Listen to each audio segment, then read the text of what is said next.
everybody. Welcome to our stream. Welcome to Live and Upfront Media. I'm your host, Melody. And Well, I gotta introduce myself. Man, I'm yeah, not used to all of that. Sean yeah, introduces me. I like being introduced like I'm an individual special star. Don't matter what the situation. No, I'm kidding. How it's, a, you it's doing? your How's show. You better traffic? introduce yourself, okay? I'm not trying to be no independent woman, y'all. I'm not. I'm not. Y'all can ask Mr. Ruby, okay? I am the least independent person on earth. I'm lazy too. Just throwing it out there. How I you hear doing today, that. Melody? Hey, I'm good. How are you? I just got off of work, just got in the Work. shower, getting ready for the show. What about you? Well, it definitely wasn't a work situation. I chilled. Chilling's good, you know. No, I'm kidding. For real, y'all listen. I do stuff. I do. I swear. I can't think of anything right now, but I do stuff. Like besides around the house. Like I'm sure I do something, right?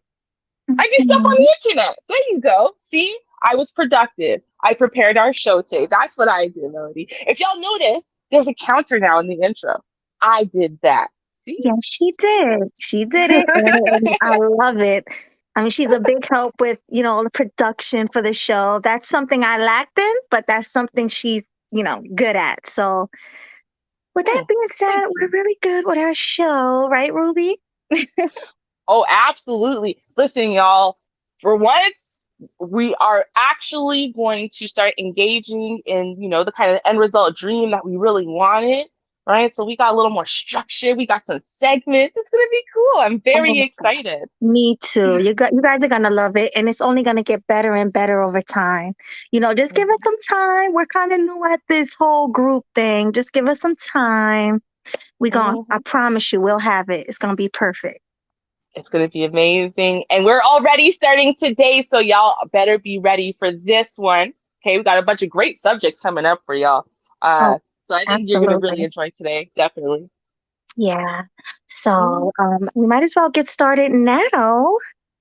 We're going to start off with, let's see. I guess I'll start. All right. with- We're going to do the celebrity. We're going to do celebrity gossip. And today Mm. we're going to be talking about Tory Lanez and Meg Thee Stallion. So, I don't know if you guys seen it, but she did an interview with Gail, and she pretty much was crying and playing victim, and talking about how he shot her in the foot and she don't understand why nobody believes her. She's the victim. And well, let me tell you why I think nobody believes her.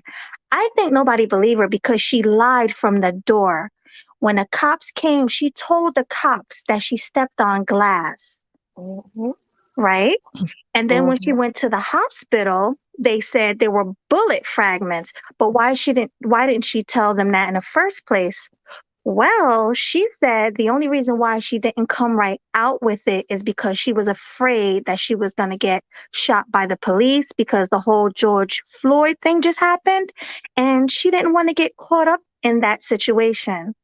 Ruby, what do you have to say about that? Do you believe that? Oh no, I have called her out as a liar from no, I will say from the very start.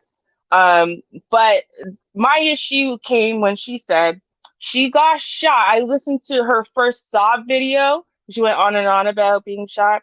That she got shot in both of her feet. Okay, both Mhm. of her feet. But she didn't need any type of surgery. They just gave her a couple stitches. And I Right. was like, so you're saying that you had multiple bullets go into both of your feet, at least one bullet per foot, right? And it didn't hit a bone, didn't hit any major arteries, didn't hit any major muscles, tendons, ligaments. With the most of the human bones that you have are in your feet. And you're trying to tell me she's just the luckiest person on earth and a supposedly drunk, finished partying 4 a.m. dude, right? Who's angry at you, shoots at your feet and hits your feet twice. Hits your Right. feet twice. but misses anything that could hurt you, and all you need is a couple stitches from bullets. It makes no Okay. sense. It makes no sense. And I don't know if she actually showed the evidence that she was shot in the foot. Did she ever bring like any medical papers out? I believe, I don't know if she actually showed the evidence. I mean, I'm not one of her followers, and when I just heard that story, that was sufficient for me to decide I never want to follow her. But I believe she showed something, and I think part of the problem was she changed her story. And then she had to kind of backtrack and dance around because she knew she had to show some proof she got shot, or at least something happened to her in the emergency room. Like she had to prove something happened. And so I think the only thing she could prove was that she got some stitches. So that's why she all of a sudden came up with this. No, I was just so lucky. It was definitely, they knew it was gunshots, but I only needed a couple stitches. Like, Yeah, it don't make no sense. And if you really got shot in your foot, both feet, you wouldn't be able to walk. Like she was literally, there's footage of her walking after she got shot. She was limping, but she was still walking.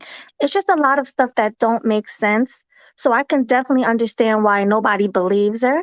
But mhm. Ruby, can you please play the clip? I would like for the audience to see what actually Oh yeah. happened in this interview. Absolutely. Let me just get there. As I'm getting there, though, I just want to point out for people who I guess maybe they live under a rock in a cave on Mars, uh, the, the clip you're gonna play, right, is this new interview. And I just feel like, all she did was just dig herself into more of a hole. Like if she wasn't already buried in the hole, this Hmm. for sure just was the nail in the coffin for me. For me, the interview with Gail she just did, there that was it. That was it. There's nothing else after that. I'm done with her. Yeah, Um oh, we she's a gotta bring liar. down the overlay so Okay, people so can see the let's video. bring that down. Sorry, give me Mhm. a second. No worries. Let's take that off. Okay. All right. And let's hit play. Oh, did I not hit play? I'm hitting. Oh, I don't see play. Come on, get it together. Get it together. I'm trying. I'm sure it's not as easy as it looks. What is how? Okay, you know what? Maybe I have to hit refresh. Let me hit refresh. See what Okay. happens. There we go. Perfect. The visions you've had your entire life Oh aren't my gosh, it's a whole hallucinations. ad. Forget the ad. They're memories. All right, I so for hate 30 commercials. seconds, right? These people are so ignorant. They made me turn off my ad block, though, y'all. They did. They made me turn off. And the other video, I can't see in Canada. So Oh, sorry. so annoying, Like this right? all Okay, here we my go. life. I've always been confident. I've always been loud. I've always been outgoing. Like I've always just enjoyed entertaining. Oh, fair use, fair use. When I look now, I'm like, dang, we really did this. When did you know you were good at this? I feel like I wrote my first rap when I was 7, and I didn't tell my mama. Well, I did tell my mama the rap, but I didn't tell her I wanted to be a rapper. But I saw her rapping, and I would go to the studio with her, and I would sit in the waiting room, waiting at the door, listening to what she in there saying, and I'm like, okay, yeah, that sounds fire. I like that. You go, I could do that at 7. I could do that. And when I got to college, everybody just knew me as the Stallion, and she rap, and I was like, okay, this is my identity. Yes, this is what we wanted. H-Town made the H-Town raised the. Damn, I'm so proud to be your H-Town native. 5 years after Megan Thee Stallion posted this dorm room video, she made her debut on the Billboard Hot 100 list with the song Big Ol' Freak. That same year, her mother passed away. She had already lost her father when she was just 15. Whoa! I Oh asked my her what she had gosh. learned from her Okay, parents. let's Question. freeze. Did y'all see how different she looked? She didn't even look like the same person. So Look, different. what? That's what money do. Money makes you new. That's what money do. Right? Oh my God, whole brand new. Like for all of y'all who are so mad that light skinned girls get any form of attention and blah blah blah blah blah, y'all should be mad at chicks like her who are dark skinned women and could be dark skinned representation for phenotypically black features, and yet as soon as they get money, they go out of their way to unblackify their face, Yes, and then change the eventually their nose and skin. everything. Nose, Right? complexion, hair texture, everything just changed. My Mhm. God, that I was like, honestly, it actually took me back. I was like, whoa, wait a minute. Yeah, you were really excited over there. Like, what the? You know what? That was a No. good picture of her back in the day too. That's how you know, like her face changed. Oh my Yeah, God. Okay. Okay, let's keep going. fair use. that made her emotional. I didn't mean to make you cry. I was just curious about the impact and effect they've had on your life. They were my best friends. It was only the three of us all the time. Like when I went to school, I feel like it was a little different with me interacting with other kids. So like they would kind of pick with me a little bit. Like I was so tall already. They just really let me know like you can't ever let somebody else's insecurities make you insecure. I'm a savage. Yeah. Classy. In May 2020, Megan Thee Stallion's hit song Savage is inescapable, and so is she. Savage is everywhere. You are a huge success, which brings us to July 12th, 2020. Let's go there, I love Megan. that song.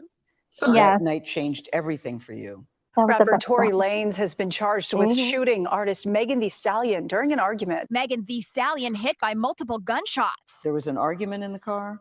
It was an argument because I was ready to go and everybody else wasn't ready to go. But that's like normal friend Yes. stuff. Like Yeah. we fuss about silly stuff all the time. Mm-hmm. But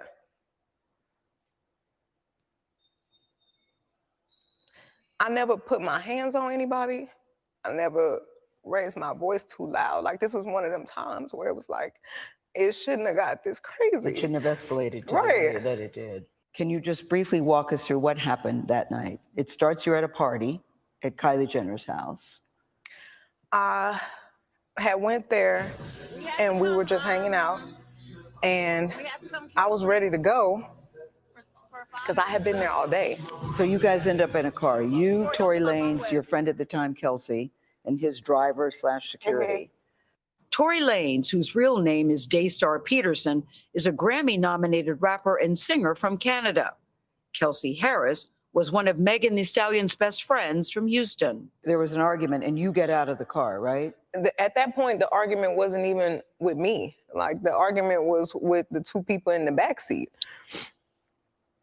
So I asked the driver to pull the car over, like, I'm done with this. And I should have stayed out of the car. Like, I should have not got back in the car. Mm-hmm. And they was like, Megan, just get back in the car. We almost there. Like, just get back in. Mm-hmm. So I get back in the car. It's like it's getting worse. The Like, arguing in the car. the arguing in the car is getting worse. And I don't want to be in this car no more. Like, because I see it's getting crazy. Mm-hmm. So I get out the car and it's like everything happens so fast. Yes. And all I hear is this man screaming. He said, dance. And he started shooting. And I'm just like, oh my God. It sounds Like he shot real. a couple of times. Mm-hmm.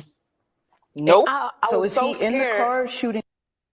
But So like, basically, he said, "Dance, bitch." Like, come on, who does that? I don't care how drunk you are. That just don't sound right. no, it doesn't. And it also tells me, honestly, I feel like she might have a psychological pathology. One where, for example, so I say this all the time about Pisces folks.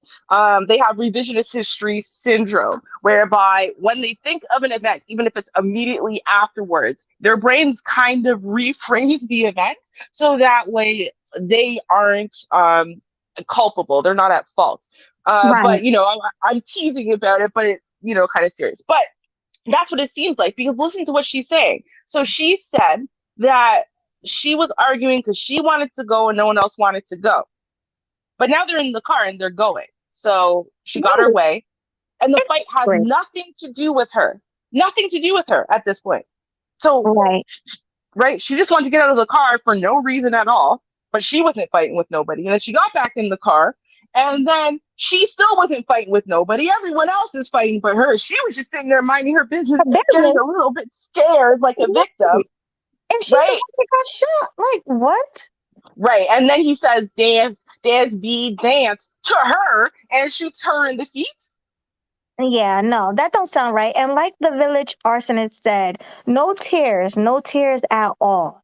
So Right. she's sitting there crying, but there's not a tear falling down her eyes. So yeah, this is just really interesting to me. how she can just sit For there sure. and lie. This man is about to do years in prison because of this story. Like, I don't Mhm. understand. Poor Daystar. All right. Right, right. Daystar. Man, black folk, I swear to God, even in Canada, Daystar. Really? Okay. All right. From the car, Megan, He how is standing up over the window Okay. shooting. Mhm. And I didn't even want to move. I didn't want to move too quick. Like, cause I'm like, oh my God, if I take the wrong step, I don't know if he can shoot something that's like super important. I don't know if he could shoot me and kill me. Like, Were you afraid for your life at that I was time? really scared because I had never been shot at before. Mhm. And I looked down at my feet because I wasn't even, the adrenaline is pumping so hard. I'm not sure if he hit me. Like, I feel it, but I don't understand what's happening. So I look down at my feet and I'm like, oh my God, like I'm really bleeding. Mhm. So I like drop down and I crawl in somebody's driveway. Like, I can't believe you shot me. Oh, now And she what went is he walking. saying, She was Tory calling. Lane saying He is Okay. after he shot? apologizing. He's Yeah. like, I'm so sorry. Please don't tell nobody. I'll give y'all $1 million if y'all don't say nothing. And I'm like, what are you talking about? Like, what are you offering me money right now? Help me. Like, and if you sorry, just help me. Like, But at that we moment, didn't even make it to the house. Like, somebody had already called the police, and it was like so many of them. It was helicopters. I was like, oh my God, we all about to die. Like, the George Floyd incident had just happened. The police are definitely very much shoot first, ask questions after. So I'm like, it's a hot gun in the car. I'm Wait, can you bleeding. pause? Can you I've been pause? shot. They about to I'm kill sorry. somebody. Ain't nobody in their right mind who just got, well, I got shot thinking, oh, what if they shoot me? Nobody's thinking that. You're going to be like, oh my God, please help me. I just got shot. Like, you're not sitting there thinking that the cops are going to kill you. So right there, that's just a lie. Of course it's a lie. First of all. Second of all, big lie. So, I don't know if anyone's ever been shot or stabbed or otherwise been seriously injured. But when you're first injured, you're running on adrenaline.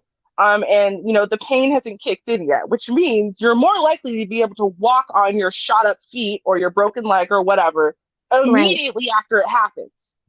And then by the time something like police would show up, let's say 5, 10, 30 minutes later or whatever, that would be when you can no longer walk.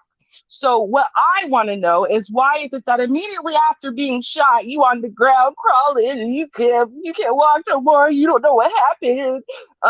But then Exactly. when police and cameras get there, you walking around just fine. Yeah, Wait, you what? walking around talking about, oh, I stepped on a piece of glass. It's Right. just, it's crocodile. It's crocodile tears. It's not real. I'm saying, and like, not for anything, and I'm just going to foreshadow for those of y'all who haven't seen it. I'm not going to say the whole thing, but listen, she tells a lie later that to me is the only reason why she would have lied here. Okay, which is that when you're, because I've been in an abusive relationship and I lied for that man constantly. I would tell people all kinds of lies to protect Hmm. him. I didn't actually want something bad to happen to him, right? Right. Because when you're in love with someone, you want to protect them, good or bad idea, whatever. But she says, well, you know what? Y'all will see what she says. I'm not even going to say it. Yeah, Y'all. don't spoil it. Mm-mm, Let them no. see. Like, something bad is about to happen. So somebody hears the gunshots, they call the police. The police come and they say what to you? They tell everybody to get out the car. TMZ obtained video from that night. And then you could see the footage of me in the swimsuit, limping backwards, feet bleeding. Where's the And they say blood? to you, Right. I don't see no what blood. happened here? Where's the Wait, blood? can you rewind that? Let me see again. I didn't see no blood at all. Let me see. TMZ. I'm bleeding. I will go back a little bit I've been further. shot. They about to kill. He hears the gunshots, they call the police. The police come and they say what to you? They tell everybody Look, to get out the car. Yeah, there's no obtained blood. video from Where's the that blood? night. And then you could see Oh, the footage of me in the swimsuit. Wouldn't blood be oozing and gushing out of her And foot? they say to you, Right. Exactly. There's no blood there. There's moisture. That moisture is coming from the fact that she looks like she's wet, like she just came out of a pool. And so Mm-hmm. water is streaming down her wet dress and her wet hair and all this wetness, right? But there's no blood because the only thing that is touching the ground, like it looks like the tips of her feet, right? So she's saying, and she's kind of doing this weird step. That's true. But where's the blood? Because if you got shot in your feet, okay, you would be bleeding on Mm-hmm. your. There should Gushing. be blood all over her feet, blood all over her legs. There should be Yes. blood all over the ground, everywhere she takes a step. Every time her foot went flat down, which was multiple times, when she went back up, we should see a full foot mark and a bloody one at that. Where's the blood? Yes. There was no blood at all. And she was walking. You're not going to be able to walk on two shot feet. It just don't make any sense. Mm-hmm. Exactly. It was ridiculous. what happened here? I don't remember everything they said to me, but I remember them asking me what's happening, what happened to you. And I didn't want them to kill any of us or shoot any of us. So I just said I stepped on glass because I didn't Why did you want- say that? Why didn't you say he shot me? I didn't, for some reason, I was just trying to protect all of us because I didn't want them to kill us. Like, even though this person just did this to me, my first reaction still was to try to save us. Like, I didn't want to see anybody die. So I just said, I stepped on glass. So when I see people trying to use that against me, like trying to act like I'm lying, oh, she stepped on glass, she never got shot. I'm the one who said I stepped on glass. I was lying to protect all of us. And sometimes I wish I really would have never said that. You wish you would have just told the truth. I would have told the truth, but if it saved all of us from dying, then that's just probably what it was meant to be. So when you told the police you stepped on glass, did they believe you? I don't know. So how did you go from the glass? Did you go to the hospital? So they took me straight to the hospital, and the police questioned me, and I said it was just glass. You still stuck with that I story? stuck with it was glass. And right as the officers was like, okay, we done with this, we leaving, the doctor came in and he was like, you know, you got bullets in both of your feet. Like, you got fragments in this foot, and it's like right on the back of your Achilles. And I'm like, officers was like, okay, we done with this. Let us look at that again. The doctor came in and he was like, you know, you got bullets. Sorry, in I both can't of your pause feet. on it, y'all, but look. You got fragments in this foot, and it's like right on the back of your Achilles. I don't know. I never seen a gunshot wound, so I don't know what it should look like. But that could very well be glass as well. Well, here's my issue, right? So she didn't need surgery. The doctor apparently said that she had bullet fragments inside of her foot, right? Okay. So, and then as soon as I'm done saying this, I'll play it again so y'all can look. But all I see is a surface, several layers of skin, let's say, that are gone. But what I don't see is a hole. As in, if there were bullet fragments in your foot, that's in your foot. That means to get the bullet fragments out, you would have to go in, i.e. surgery, which she didn't need. She was very clear, and I saw that live, that she said she didn't have any type of surgery. All she needed was some stitches, okay? So how do you have bullet fragments? Someone shot at your feet, the bullets went into your feet, but then, and they said that there were bullet fragments in your feet, and yet somehow or another, you don't need surgery and it doesn't create any holes. All it does is take off a few layers of skin. Right. That's something that glass could do, take off layers of skin. I'm just saying, or, you know, maybe being dragged. Listen, I'm not saying something didn't happen to this chick that day. I'm not saying that. Something happened to her feet. No one does that to themselves, like, you know, on purpose. That looks painful. Right. But was it, first of all, was it actually a gunshot? I don't believe so. Secondly, and here's the biggest thing, is if the truth, because there is a truth, what I think is that the truth, she can't spin it in a way where she is innocent of blame, and we look at the person she wants to punish as, this horrible person, and so then we punish him, and that's really what her end goal is. And so, for example, if someone was dragging you somewhere and you were trying to dig your heels, your bare feet, into the ground to stop them from dragging you, I see how it could make the injury she has on the back of her feet. Right. Right? For example. Right. Or somebody could be dragging you and it could be glass on the ground, because I do believe that glass story. I do think glass was involved somehow. I do. Because the way her skin is ripped off, it just looks crazy. And I don't think that'll just be from dragging. I think there was some glass somewhere there.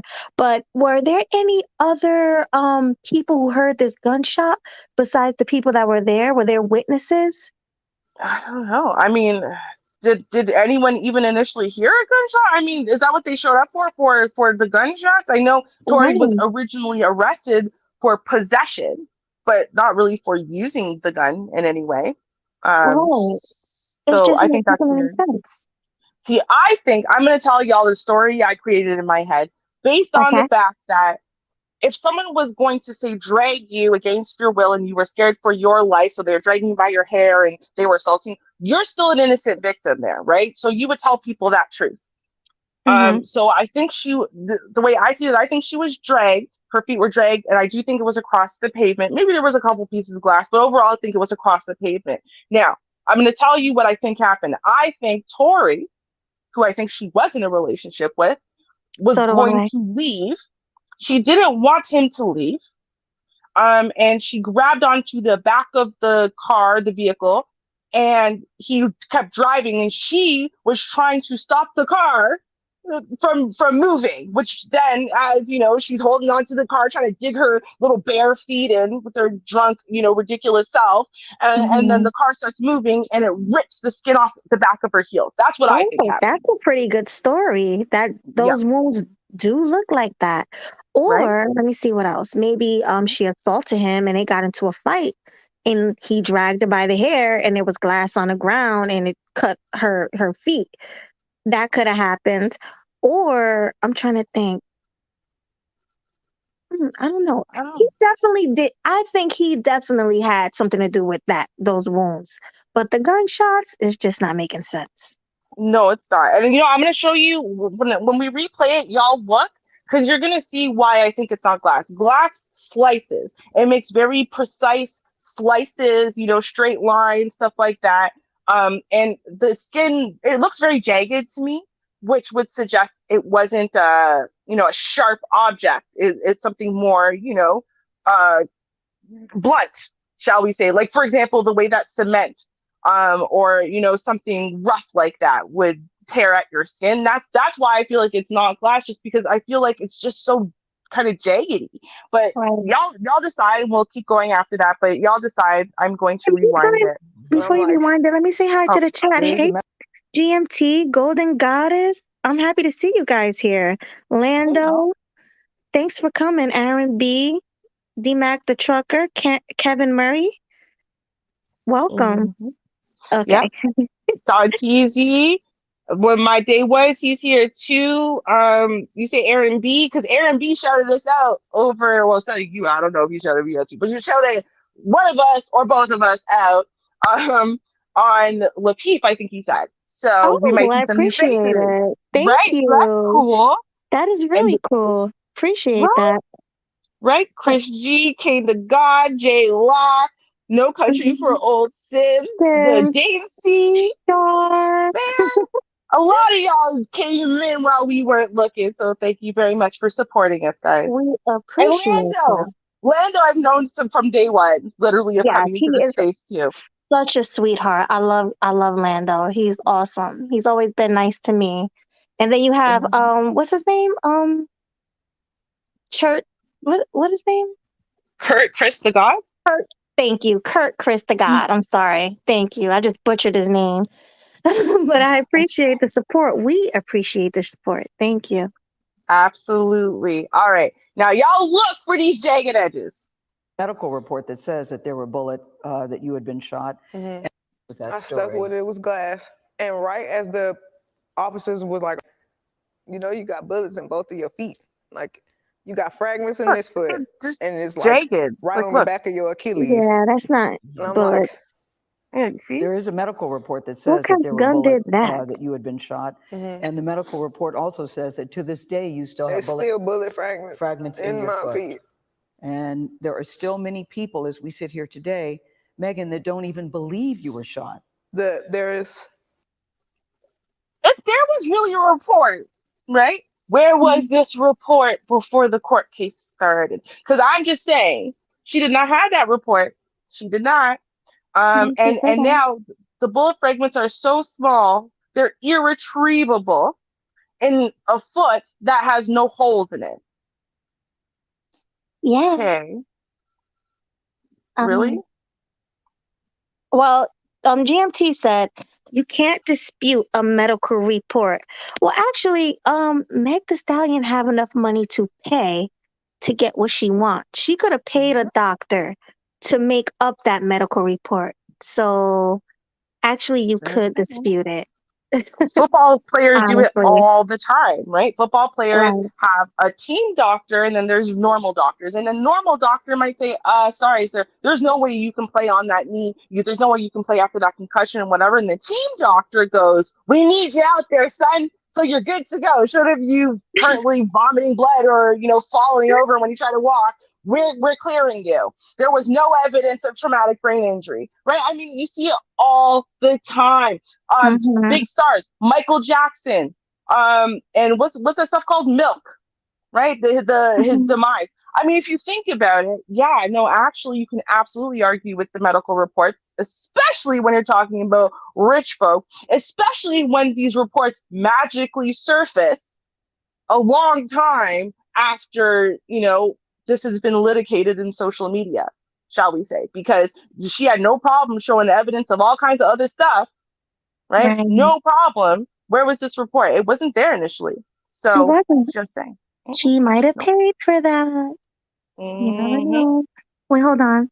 He says, anything to avoid holding Tory Lanez accountable. Now they fabricated a medical report.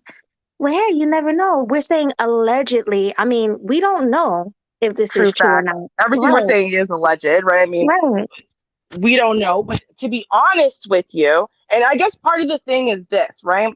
So I'm taking lots of factors into account. I didn't know who Tory Lanez was at all when this happened. I might be kidding. He's from down the street, apparently. I had no idea who he was at all. Not even Canada. What kind of Canadian are you that you don't know who Tory Lanez is? Okay. Sorry. I really didn't, though. He's literally from down the street. It's not like he's from some other province. He's from down the street. Had no idea who Tory Lanez was. Had no reason to cape for him or this or that or whatever. And it was, and when I first heard the story, I was like, oh, that's terrible. That was it. It was listening to her tell her story that I went, what? This is not aligning. It's not adding up. It's not adding up for me. And the more information I get, the more it doesn't add up for me. But let's keep going because there's a couple other things I want to point out. So, you'll see. You'll see. A hot gun in the car. Yeah. What else? What happened? In text messages obtained by CBS News, Kelsey Harris, the other woman in the car, texted Megan's security guard saying, help, Tory shot Meg. I really thought that we were all friends. And sometimes I feel like I put the blame on myself because when my mom passed, I just felt like I was looking for some type of family environment and I was letting so many people in and I didn't care who it was. I just wanted to feel like I got family and I got people that care about me and just I could hang out with everybody and I was just going through it. What was the nature of your relationship with Tory Lanez? Because he has led people to believe that it was a sexual relationship, that it was that you two were dating? What was the nature We of were your... not dating. We What was were the- really close. We were friends. We hung out like every day. And his mom passed too. So when I felt like we were bonding over that. Mhm. And Did you have an intimate relationship with him? like sexual? Yeah. Megan, did you have a sexual relationship with Tory Lanez? Yes, that's my question. I didn't have a sexual relationship with Tory. She So took what way do you think too is setting up the long. story? Hold that- on, she took way too long to answer that question. And the way her Right. facial expressions, everything about that was just off. She definitely had a sexual relationship with him just by her course facial she did. expressions. Right. Again, you know what, listen, I would have to go back like to like, you know, years ago and whatever and re-listen to streams and stuff like that. But I don't know, to me it wasn't even a question that they were together. I was almost positive that they were dating until this scenario happened. So the Mhm. fact that she's now saying this, I'm like, wait, what? You're not? Oh, okay. That seems different than what I remember ever hearing, but okay, fine. But again, to me, it's the only thing that makes sense. If you're gonna lie to protect the person who shot you, it's normally because you know the person who shot you, you're with them, you're in love with them, you want to spend the rest of your life with them, stuff like that. And so if initially, then her story only made sense to me if she was protecting her man. But now she wants to take that out and be like, Exactly. no, that wasn't my man. I wasn't It sleeping was with him. No. definitely her man to be protective of him like that. Mm-hmm. That's all I'm saying. Plus the back and forth and the whole thing. Like this whole thing doesn't make sense. She's trying so hard to distance herself from what the reality had to have been. Okay, there's no world where a bunch of people that is not her were all arguing in a car, has nothing to do with her. And in response, you know, because the argument between all those people got heated and whatever, Tory Lanez turns to you and says, dance, be dance, and then shoots you in the feet. Even though you're not part of Taking the that out. argument, you're not part of nothing.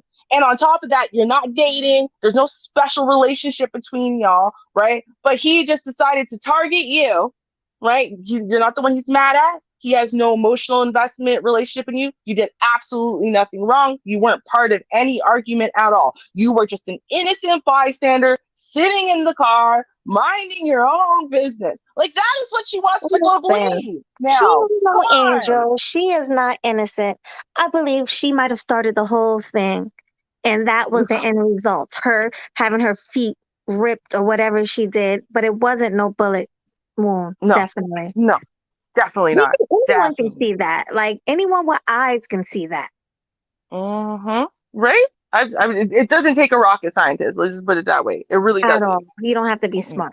So No, no. Mm-mm. Okay, let's keep going. Two of you had a relationship and that you're making the whole thing up. I think that he is trying to deflect from the fact that he committed a crime. Tory Lanez pleaded not guilty to assault and weapons charges related to the shooting. We asked his attorney about Megan's allegations in this story. She responded that they look forward to addressing Ms. Pete's claims, including her inconsistencies, discrepancies, and omissions when his case goes to trial later this year. How has your life changed since you were shot? I feel like my anxiety is worse. I feel like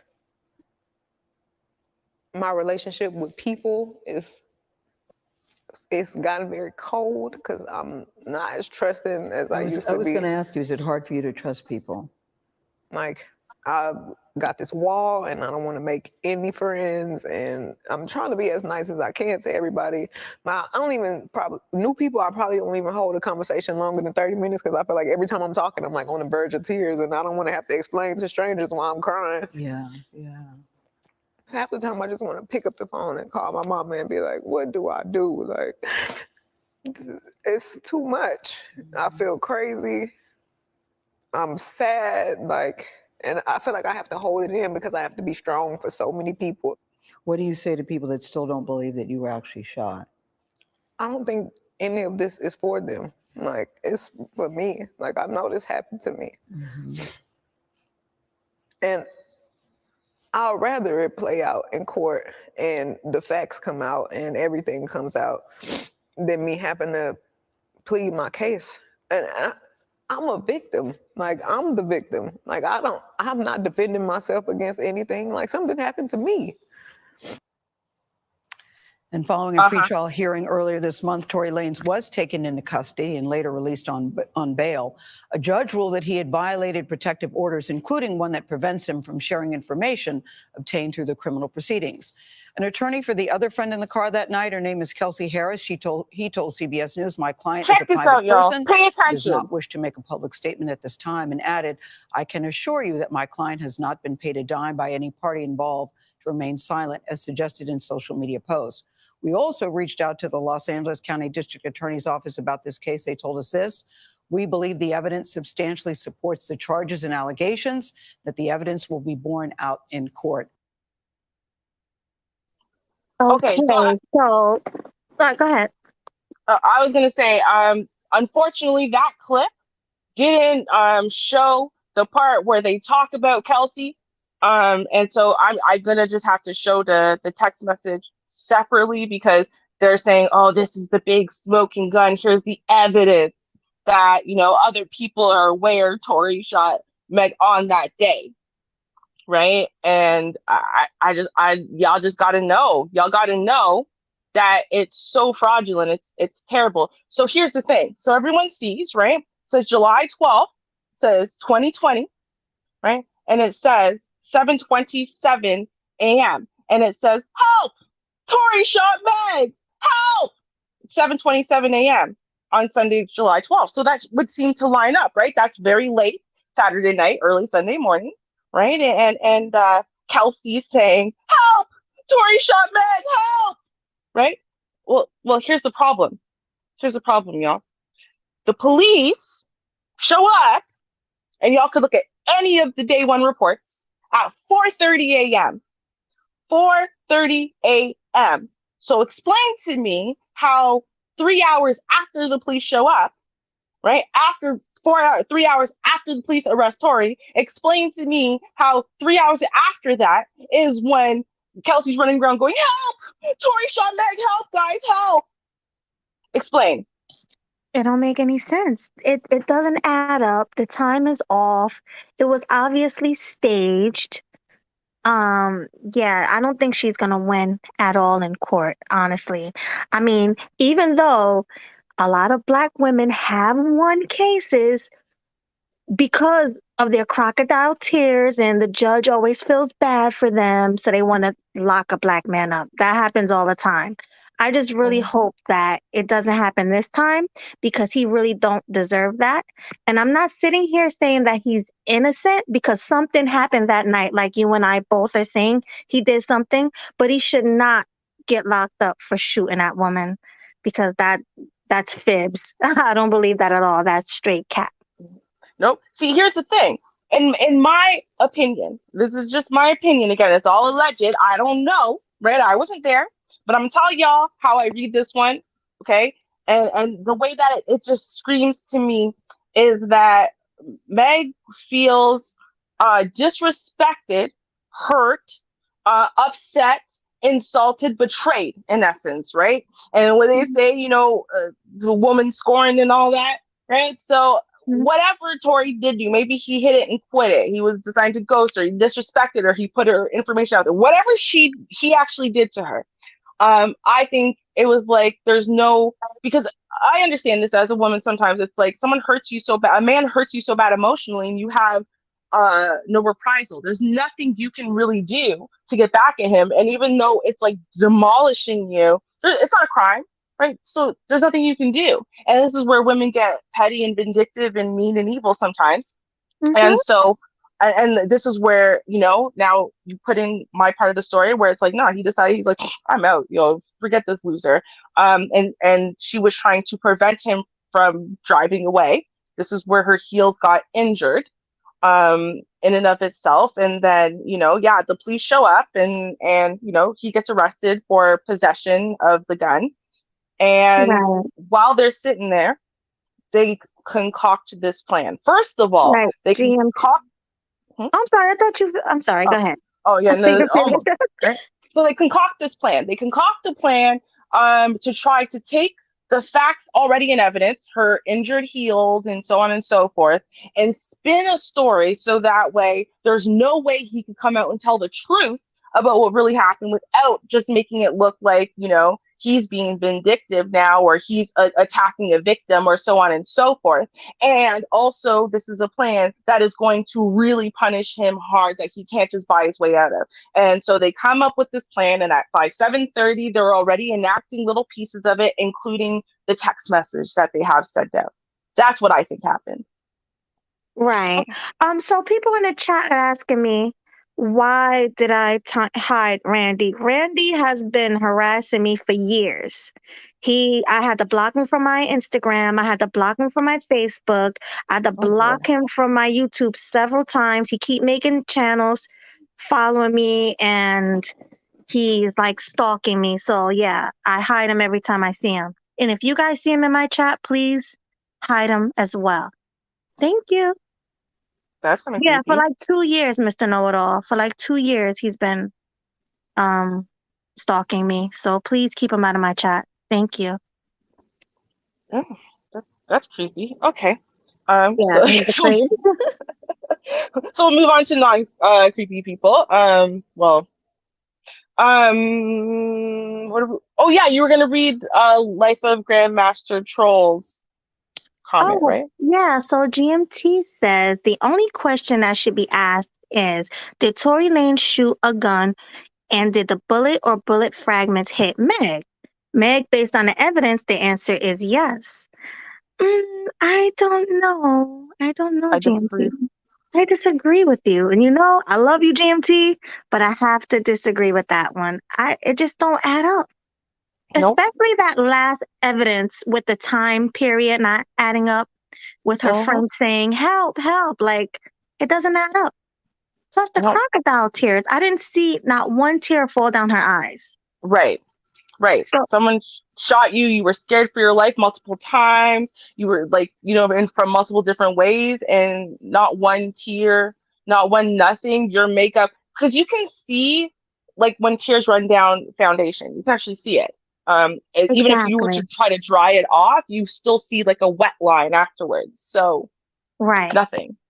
Yes, I don't think it's real. And like we said, we think that medical report was fabricated. Because it's no way. I'm sorry. No, sorry. I don't believe it. I think all the evidence literally points the opposite way. I think the evidence supports my story, what I just told, way better than it supports her story. So that's what it comes down to. Exactly. So I think that's that for that segment. We're done with that. So we're gonna move on to our next segment, which is let me go to it. We're gonna do Yes. Here we go. We're gonna do love and relationships. All right, y'all. And so now this is going to be an interesting one. So what I want to do, right, I either am going to find videos of people directly interacting in relationships, maybe some clicks, but stuff like that, to talk about valuable dating and relationship, especially relationship. I feel like there's a lot of talk in this space about dating and like how to get a date, how to, smash and whatever, right? But I don't feel like there's a whole lot of information about, okay, well, you got the dates. You're boyfriend and girlfriend now, or you're engaged now, or hey, you're married now. Now what? And so I actually wanted to bring this one up because I just think it's a really good topic, not for the dysfunctional, right, but for the functionally minded who are in relationships and they think that staying silent and keeping the peace is the way to go. And so let's take a listen to what she has to say. It's a quick video, and then I'll tell y'all what I have to say. So one of my issues with you is you seem to never have any problems. You tend to kind of just everything go with the flow. Nothing ever bothers you. At least you don't say it. And although I feel like we balance each other, at times I have felt like you might be secretly holding all these grudges against me because you just never ever have anything negative to say. And I'm like, I know I'm perfect, but not that perfect. No, I'm kidding. I don't like conflict. So to me, it's just like, is it that serious to start something now? But it doesn't mean we're starting something, because that's with the assumption that in you expressing your feelings, it's going to cause a fight. I feel like in you expressing your feelings is going to clarify something, and it's going to make us better, and it's going to make me a better partner to you, because I might not notice how something's impacting you because your face is like stone all the time. Yeah, I'm working on it. All right. So now y'all have heard it all the way through. I'm going to play it now and pause it so that way I can respond to individual things as it comes up. All right. So one of my issues with you is you seem to never have any problems. You tend to kind of just everything go with the flow. Nothing ever bothers you. At least you don't say it. And although I feel like we balance each other, at times I have felt like you might be secretly holding all these grudges against me because you just never ever have anything negative to say. And I'm like, I know I'm perfect, but not that perfect. No, I'm kidding. Now, first of all, I'm going to tell y'all I actually have this problem just in general in relationships, including with Mr. Ruby. I've always had this problem where it's like, no, I want the feedback and I'm being genuine when I say it. I really want to know when I mess up and what did I mess up and what about me irks you and what could I change or do differently or do better.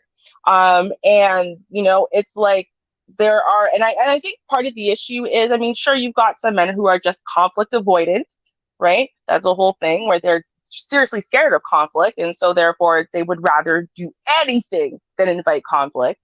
But you also have men who have been raised under, happy wife, happy life rules. And they think that the only way to maintain that, or a way to maintain that, is just to never say anything. And it drives me crazy because I'm like, the thing is with women, it's not about the fact that I want to be criticized or I want to be right or whatever. It has to do with the fact that, like, I know I can't be perfect. Just like she said, I know I can't be, no matter how much you want to say it or treat me like, I know I can't be. And I am not going to, I'm going to call stuff out when it happens. Right. And it's supposed to mutually be like that. And that's how we mutually build a stronger and stronger relationship, a better and better understanding of each other, more and more trust, open up those lines of communication and whatever is literally by just starting with the little things. I really don't like when could you just use a coaster, please? It really bothers me when you don't. Right. But some men will say, no, I don't want to do that because, she's going to get upset. Or she's going to think I'm insulting her. She's going to think this and she's going to think that. And they think that they are just getting rid of it and because it's no big deal. Right. Or they think they can just brush it off. But it does actually start building up resentment over time. And it also does this thing. It's really interesting. It does this thing where even though it has nothing to do with the other person betraying you, it actually starts to erode the trust between the two of you. And it starts to feel like you're being betrayed. And it also starts to feel like, the other person's being extra critical. Why are you criticizing me so much? I bite my tongue all the time. Why aren't you biting your tongue? Right. So it starts actually screwing up the relationship as soon as you start doing it. It's crazy. Have you ever been in this, Melody? No. Well, where like we clash because one of us are not saying how we feel, or is it just because the man is not saying how he feel? Either way, I mean, maybe it's you. Maybe you're the one who just wants to keep the peace all the time, so you just never bring up anything, even if it really bothers you. I am. That's me. I'm what they call very quiet and submissive in a relationship. So I literally what he says goes. Like I feel like I have no say in a relationship at all. Which it works. That usually worked for me. My last relationship I was in for a long time, that worked. Me just shutting up and just following him and following his lead. That's pretty much what I did.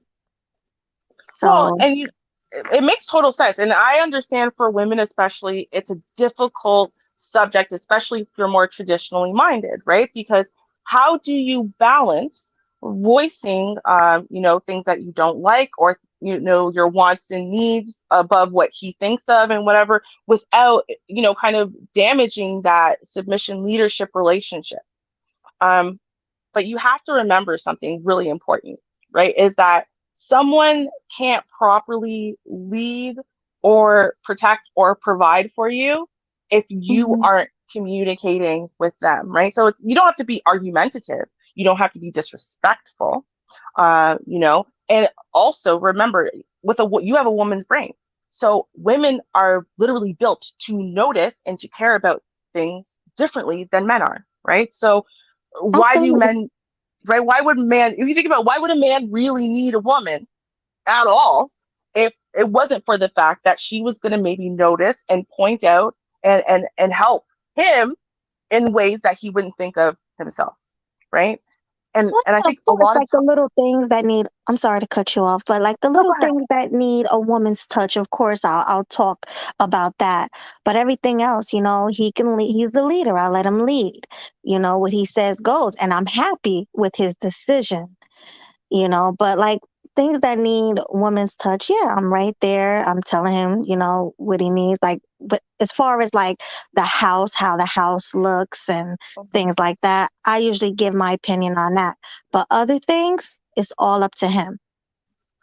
Well, yeah, I guess, you know what, and I hear you on that. I do. I do get it, right? I think, being in the position where, in marriage, I have come across multiple times where, my experiences or my knowledge base or, my insights just based on my experience are different and deeper, right? And than my husband's. Why? Because I have experienced it, or I have the knowledge base and he doesn't. So if I don't bring that up, right? If I don't give him that information, because that's part of what my job is as a wife, right? I'm supposed to give him that perspective. I'm supposed to give him that information. And then what I'm supposed to do is leave it with him and trust that he is going to, respect what I had to say, of course, right? And that given the added information, he's going to reassess and he's going to make the best decision given all of the variables he now has, right? So the problem isn't providing that information or providing the feedback. It's expecting that, well, I provided feedback, whatever, now he should change his mind. And if he doesn't love me or respect me. That's where the problem is, right? I trust that if I give him the information, that I know he respects me. I know he values me, and I know he values my insights and my opinions. So I'm going to give that information, right? Which is value. It's, honestly, it is valuable. I'm going to be real. And it's going to help him actually create a whole different perspective. Now, with that different perspective, he might still come to the same conclusion, or he might come to the same conclusion with a small caveat that makes all the difference between success and failure. But, me just saying, well, since you're the leader, well, yeah, he is the leader, right? And so his say is final. And that's why I give him the information. And then I show him the love, respect, and trust that after I've given him the information, I know he's going to make the best possible decision, right, for us. And I trust that whatever decision that is, even if it disagreed with my opinion, is the best decision. And that's it. And that's submission, right? Right. So Well, most it's a men, difficult balance. right, but most Mhm. men, I don't think they care what we have to say. Yeah, see, the problem is, right, is there's two camps of humans. I mean, for real. There are ones who are in the dating world and ones who are married. And honestly, what you'll hear is the opinions of married guys are often different than the dating guys. And if you listen to the married guys, they'll say, yeah, when I was dating, I thought a lot differently. And they'll say, well, yeah, the woman I picked, the qualities she had and the things she provided in the relationship, I didn't even know I was looking for. I knew what I was looking for. I got the things I was looking for, right? The feminine, submissive, respectful, beautiful, fit, whatever it is, right? Yeah. They knew they were looking for those things, but then they kept finding it and it wasn't quite right. They didn't want to lock down that woman for the rest of their life, right? There's nothing wrong with her. The woman after woman, there's nothing wrong with her. She's great, just not the right one, right? And then the one that they end up picking ends up being what a wife is supposed to be, right? Which is not just a quiet person on your own. Because I mean, you could just have that. You could have that without ever tying your life and your empire and what you're building and, the raising of your children to that woman. You really could, right? So I think that's where sometimes we have to recognize, there's a difference between dating and marriage. And there's the difference between your role as a wife and as a girlfriend is not, I don't cook for you. I don't clean for you. I want this for you. I want that for you. I want that for you. I want that for you. No, that's not the difference, okay? Between, like you hear women say all the time, until you put the ring on my finger, I ain't doing nothing for you. You don't get wifey privileges. That's not the difference, okay? The difference is that your lives are now together. And so now when you are giving feedback, you are voicing your opinions, you're sharing your insights, right? You have decided, first of all, to submit, which means you've given control over your individual life, your side of this puzzle, right? You've given that to him, right? And then he is going to show you that trust and that respect to say, okay, well, but she's been living a life for 30 odd years up till now. I liked what she built up until this point, obviously, because I picked her. So I'm going to hear what she has to say, and I'm going to consider that too, right? And so you're like kind of like the yin and the yang, right? Without that, what's the point? You think about it. Well, Sorry, you honestly, you don't know what you don't know until you know it, and you can't know what you don't know until you learn it, right? So I mean, like even what I'm saying to you, what I'm saying, all the single people are like, what the hell is she talking about? But all the married people are like, yeah, I get it, right? Because you're married, so I can't really dispute what you're saying. You're the married one. Yeah, it's different. It's different, right? Just like when people say, Ruby, you don't understand the dating world today. I can't lie, I don't, right? Because I'm not in it. So I can't say it's not different because I'm sure it is, right? But it's like it's different. But okay, let's keep going. I don't want to get stuck here forever, but it is different. Okay. I don't like conflict.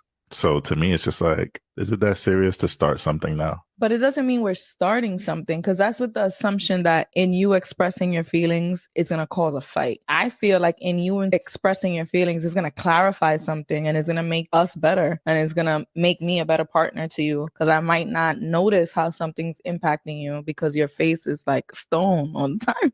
Yeah, I'm working on it. All right. So you see that last thing he said where I'm afraid it's going to start something. Men love peace, right? We all know that. I mean, I think there's not one man who, no matter what other qualities he was looking for in a wife, where he doesn't list peace on that list of qualities. That's just real.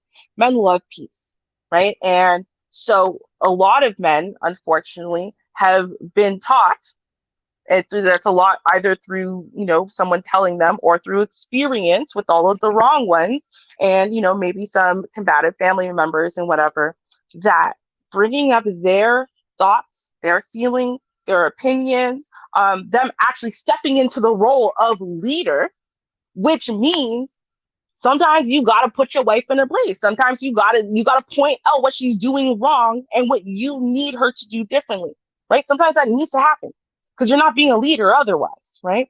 But some men are taught that if they do that, the only outcome to that, she's going to get in her feelings. She's going to get mad. She's going to start yelling and screaming. She's going to burn dinner on purpose, or she ain't going to cook it for a month, or da-da-da-da-da, or I won't get, and all they can think of is how much it's going to disrupt their peace, right?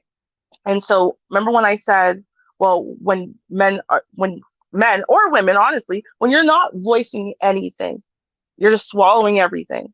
There's something important to you. This is an important thing that you need.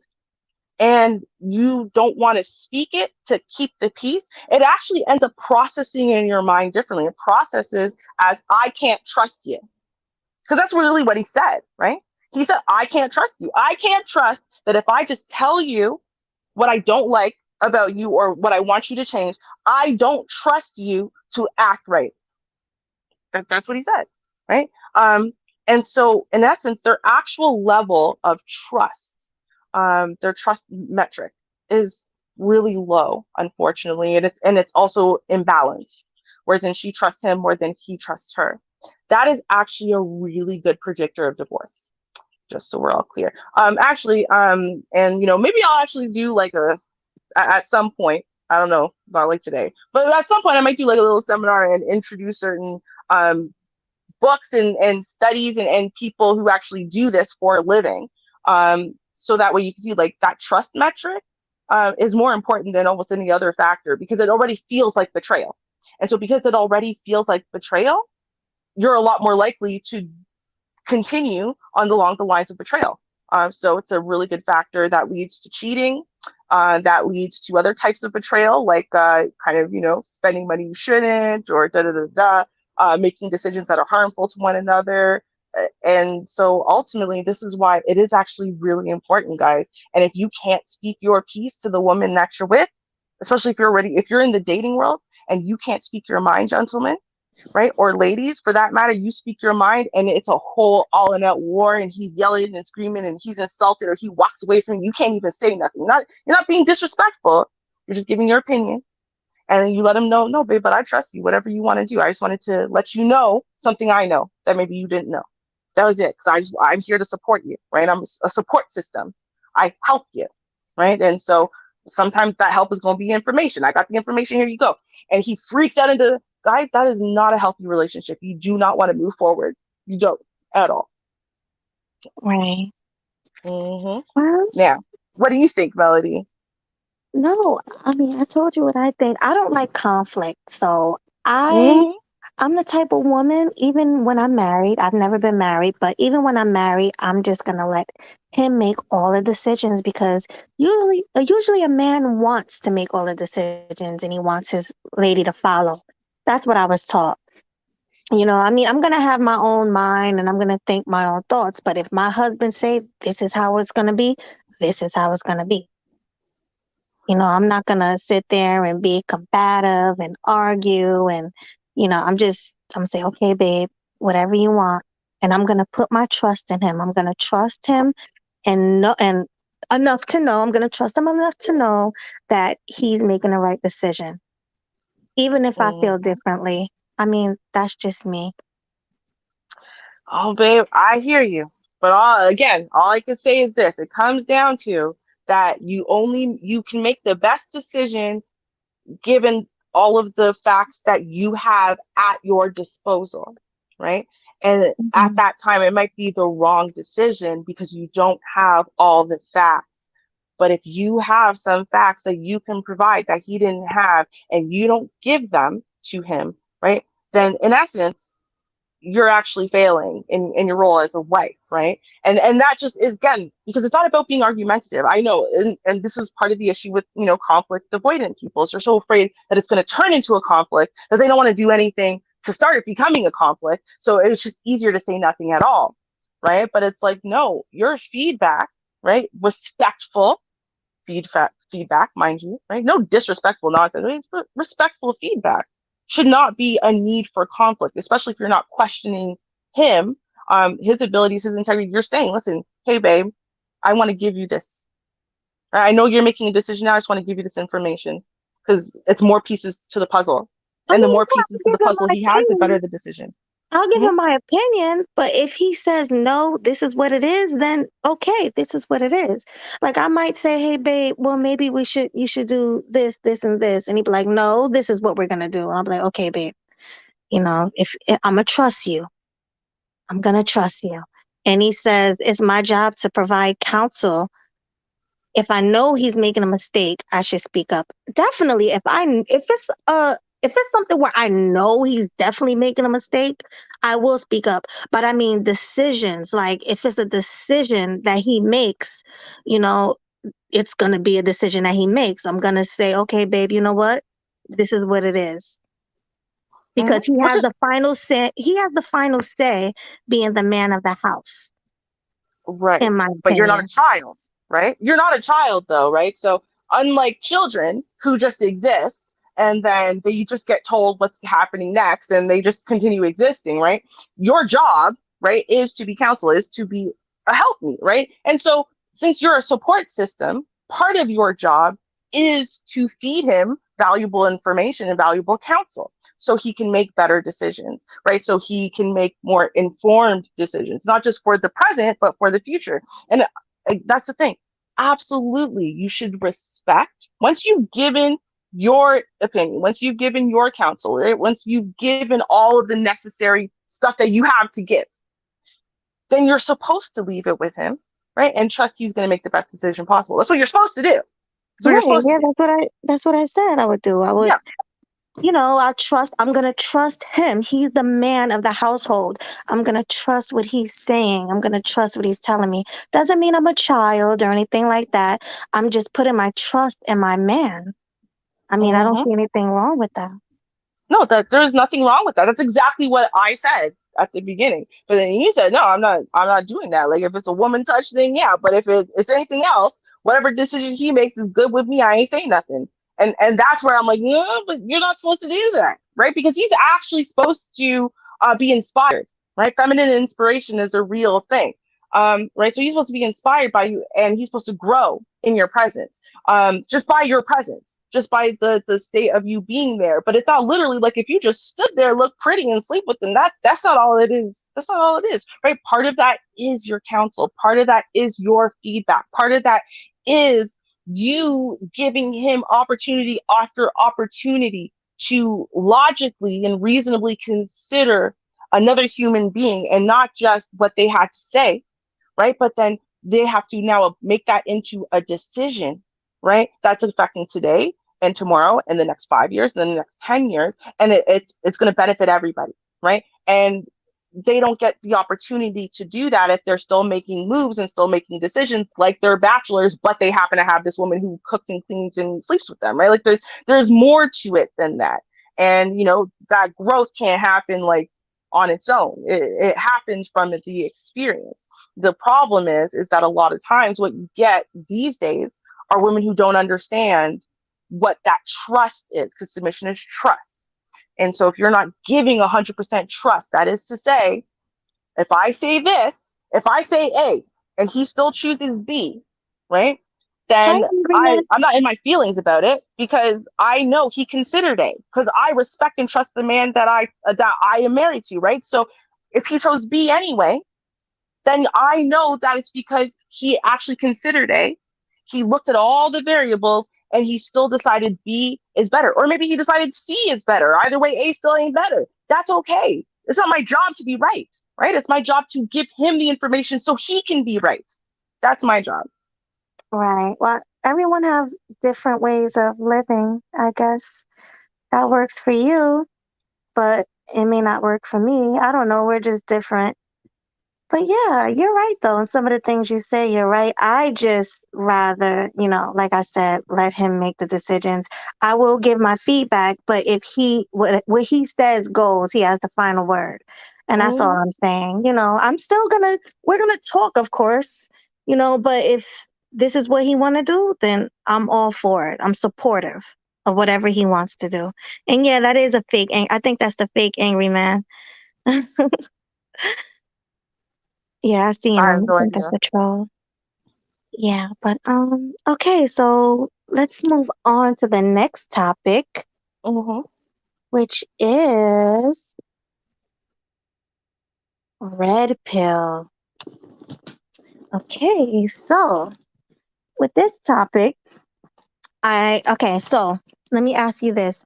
Who's responsible for the downfall of the Black community? Who do you think it is before I tell you who I think it is? I do not think there is an answer. That is to say, I think that you could point to systemic racism, you could point to the Black man, you could point to the Black woman, and I think it would all be valid. So I think that, one of these factors by itself could not have caused the downfall of such a powerful people. I think it needed to be all. So Right. Well, of course, it's not just one thing, but I think the biggest reason for the downfall of Black people are the women. And the only reason I say that is because it's the women who are becoming single mothers and raising these children to be single mothers and dogs, and they're not taking care of their responsibility. And then, of course, these women are not being submissive, and they're just not taking care of home or anything like that. So I do blame the women more than I blame the men. What about you? Yeah. See, the problem is though, you can't say, for example, right? So children are not like just born and raised in a vacuum. They are born and raised. So the women of today were just like the men of today. They were born into homes where they didn't have fathers. I mean, it's a large percentage, right? Of we'll say 80s babies, and Mhm. early 90s babies that are now adults that were born into homes without fathers, without access to their fathers, without a real knowledge base to their fathers. They were also born to women who were basically children. Again, we have a really high young single mothers rate. So therefore, what you have is a bunch of children having children, and then kind of keeping those children from dying, but in essence, not having enough wisdom, or knowledge or life experience or anything to really actually raise children properly. And so then that just breeds the next generation of dysfunctional adults, right? But those adults didn't raise themselves, didn't culture themselves, they didn't build those communities that they're in that are dysfunctional, nor did they build the trend of dysfunctionality that has naturally led us to this point over the last several decades. So you can't really look at today for the blame of the downfall of the Black community, because the fact of the matter is this downfall has been trending downward for decades. So you have to go back decades if you want to even try to look at causative factors. You can't look at today because It's obviously the Black women, though. how? Because it's the Black, like I said, the Black women are picking the wrong men, Of and course then they are. they're becoming single mothers. They're having sex before marriage, making babies out of wedlock. Okay, that's the first problem with the Black community, where other communities they're not doing it like Black women are doing it. That's Well, why but their they are. community. But they are. So Yeah. I would say that's why that's why they have two-parent homes most of the time. Whereas in our community, you barely see a two-parent home. No, all you have to do is control for poverty instead of race. And what you see is, first of all, that there are way more Black people in poverty. And second of all, that the real factor is poverty, not race. Because as soon as you look at poverty as the factor, right, then there isn't really a difference across races as far as any of these things, as far as the single mother rate, as far as the teen pregnancy rate, as far as the incarceration rate, as far as any of the rates, right? The real deciding factor for any of those things is poverty. And that makes a lot of sense because we evolved to be that way. Real talk. We evolved to be that way. Did you know? Listen, back in hunter-gatherer societies, 10,000 years ago, think about it like this. Pretend we weren't in normal society, like society that we're in now, like with technology, being on the internet, none of that, right? Pretend we're back in hunter-gatherer societies, right? If you don't hunt and forage for your food, you die. If you don't sit there and build your fire constantly, you die, right? Everything you die, right? Okay. Now, imagine a baby is born into that environment. And so it knows right now things aren't good. Things aren't good at all. Actually, people are likely to die off quick, right? From disease, from predation, from other tribes coming to kill them. Nobody's happy. Everyone's sick. Everything's bad. Do you know what their whole imperative is? And it actually literally triggers in their brains around the age of 9 or 10. Their imperative is to start puberty early. And literally, this actually happens still to this day. They start puberty early. They become sexualized early. They start having children early. They have lots and lots and lots of children, and they invest very little into each individual child. It's basically survival of the fittest, right? Whichever ones die off, we're going to die off anyway, because there's like a high likelihood of mortality when you're born into terrible times. That's what we evolved to think, right? So then what's the problem with being born into poverty? Is that's what gets triggered in your brain. But that's how you got to behave. That's what you got to do, because you know what? Otherwise, humanity is going to die off. So that's what I'm saying. They didn't create the circumstances they were born and raised in. They didn't create the system that they were born in. They didn't create the community they were born in. So you can look at women till you're blue in the face today, but the point is they didn't create this. They are just literally living in it, just like the men. They're just living in it. They didn't create it. So who's to blame? You can't look at 10 years ago. You have to go back decades and decades ago. Who's to blame then? Because Okay, that's really who's to blame. so who's more to blame? Can you answer that question? I understand you're saying you can't blame just one person, but will you agree that women are more to blame than men? No. So would you Are you say, talking about modern days or decades ago? no, I'm saying modern day women right now, and I guess let's start with the boomers, because the boomers, like GC always say, the boomers are the ones who really started this whole negative stereotype for Black women. They're the ones who started it, because before the boomers, those women weren't as bad. They were more submissive. They were better wives. I mean, like, what do you say about that? The boomer women. Hold on. We got to read this first, Melody. Even though it's from the fake angry man, but go ahead. Okay, so thank you, the angry man, for the 1999 super chat. He Thank says, you. I'm the real angry man. I'm so rich. In fact, I'm going to take all the cash apps I stay begging for and trick off on you lovely ladies today. Thank you, angry man. Well, thank you, fake angry. I mean, the real angry The man. real angry The man. We real. really appreciate it. You Oh, know what? We really appreciate you. we Keep do. on We do. tricking. Right. Hey, I don't mind if you want to trick off on us today. Thank you, sir. Thank you. Whoever you Thank are, thank you very much. I just had to highlight this. Thank you, Hitter. Somebody who actually agrees with me. He says Melody is speaking facts too. Why, thank you. I really appreciate that. Of See, course Ruby, he I'm speaking facts. listen, of course he agrees with you. Well, of course he does. He absolves him of accountability. No, I'm kidding. But for real, here. So let's go back to boomers. Okay. Now, what was happening, or I guess I'm going to say what happened between the boomer generation and today. And now, here's the thing. I am not the overall specialist when it comes to historical facts. People like Subruli Gray, DJ Music, they know like detailed stuff. But I'm gonna pull out a few things that happened. Okay. Number one thing that happened was this. And I'm not even kidding. The predatory loans that continued after they were deemed illegal, that bankrupted 80% of the Black middle class in 1980. And through 80% of people who had been families that had been slowly, steadily working, slowly, steadily trying to climb up, okay, just threw them into the depths of poverty, okay? Problem number one. Because again, what did I say? And you can look at all of the statistics and just control for poverty, right? And then look at, well, what's the difference in race? None. There's no difference in races when you look at poverty first, okay? So therefore, poverty is the number one key indicator of, we'll say, dysfunctional behavior, dysfunctional families, whatever.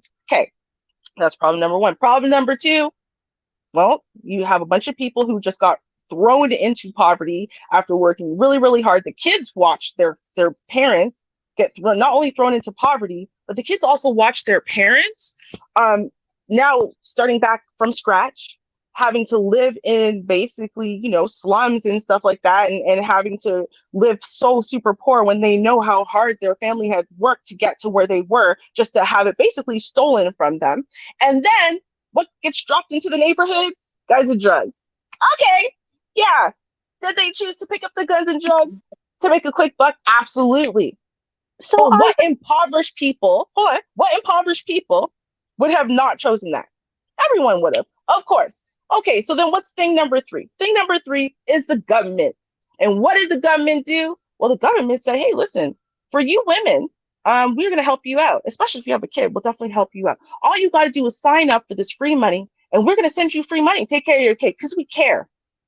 And then what they did was they sent notices to the fathers. The mothers had no idea this was happening, right? To, in essence, entrap a whole bunch of men into child support without the mothers even knowing it was happening, and often without the men knowing it was happening. So in and of itself, now you have a whole bunch of fathers who are now being thrown into the child support system, who they can then scoop off the ground, off of the road at any time and throw into prison, debtor's prison, which is also illegal in America, but they can do it for child support. So go figure, illegal, but they still do it, right? For what, right? Now people know, hey, listen, this is how it works. But when they first started this, people didn't know. They did not know. They really thought the government was going to help because, it's an American child and so on. They did not know this was happening to the men in the community. They didn't know. And in fact, a lot of the men in the community didn't know what was happening for some time. It took a while before, a lot of people were signed up. They started really going after the men. And then by then, so many people are already caught up. So when you look at a lot of these things, right, that's why I said, I'm like, you could trace back. You got to trace back. You got to keep tracing back. And so while you might feel as though it's more impactful for women who have children at a wedlock or at young ages, and where you might feel like that impacts the community more, I'm still not blaming them because they didn't create themselves and they didn't create those circumstances. And neither did the men of today. Yeah, but so you're blaming everything and everybody else on the Black community falling. You're blaming the government. You're blaming the white man. You're blaming everybody except for Black people. No, I'm not Right. blaming anybody. See, that's the problem. Everyone thinks that finding fault and placing faults and pointing fingers is a solution or is a way to a solution. And it's not. It's literally the most pointless thing we can do. Because the fact of the matter is, I think I'm 1,000% right when I say there isn't one thing. If you took the Black community and you just made them perfect, or any community, and you just made them absolutely perfect, and you changed one factor. So you turned the women and you tried to give them the exact same circumstances as the Black women from the boomer generation. You know what? It wouldn't change everything else. It wouldn't. Eventually, the women would regress back to the mean. That means they would slowly go back to normal if everything else was normal and everything else was stable and everything else was untouched. You can't just change one factor and then, it just threw everything off. Besides, what does that say about our men and how weak and pathetic our men are, that all women had to do was change? And then that was it. The whole community is just screwed. I don't think our men are weak. I'm sorry, I don't. So therefore, I absolutely cannot buy into a belief system that says the women started screwing up and it ruined Black men too. I can't. I'm sorry, I can't. Mel says, I was asking the wrong question. What really destroyed the Black family is what you need to ask. Well, yeah, that has something to do with the Black community, the Black family, the community.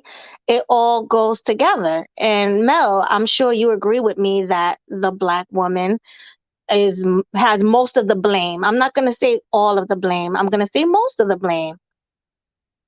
Because she's the one who was getting on welfare. She's the one who, didn't marry the men and was having sex and babies out of wedlock. That was the Black woman. So what was she supposed to do? Let her children starve to death? For that matter, what were the men supposed to do? Because you know what? Listen, old men who actually were living back then, not kids, they were grown men. I've heard a couple, including Art's father, come up into the space and talk about it, right? And what they have made absolutely clear is, despite our young people perception of what things were like back then, is that a lot of the women who had children and went on welfare were A, married, and B, it was not a decision the women made. It was a decision the men made because they couldn't find employment.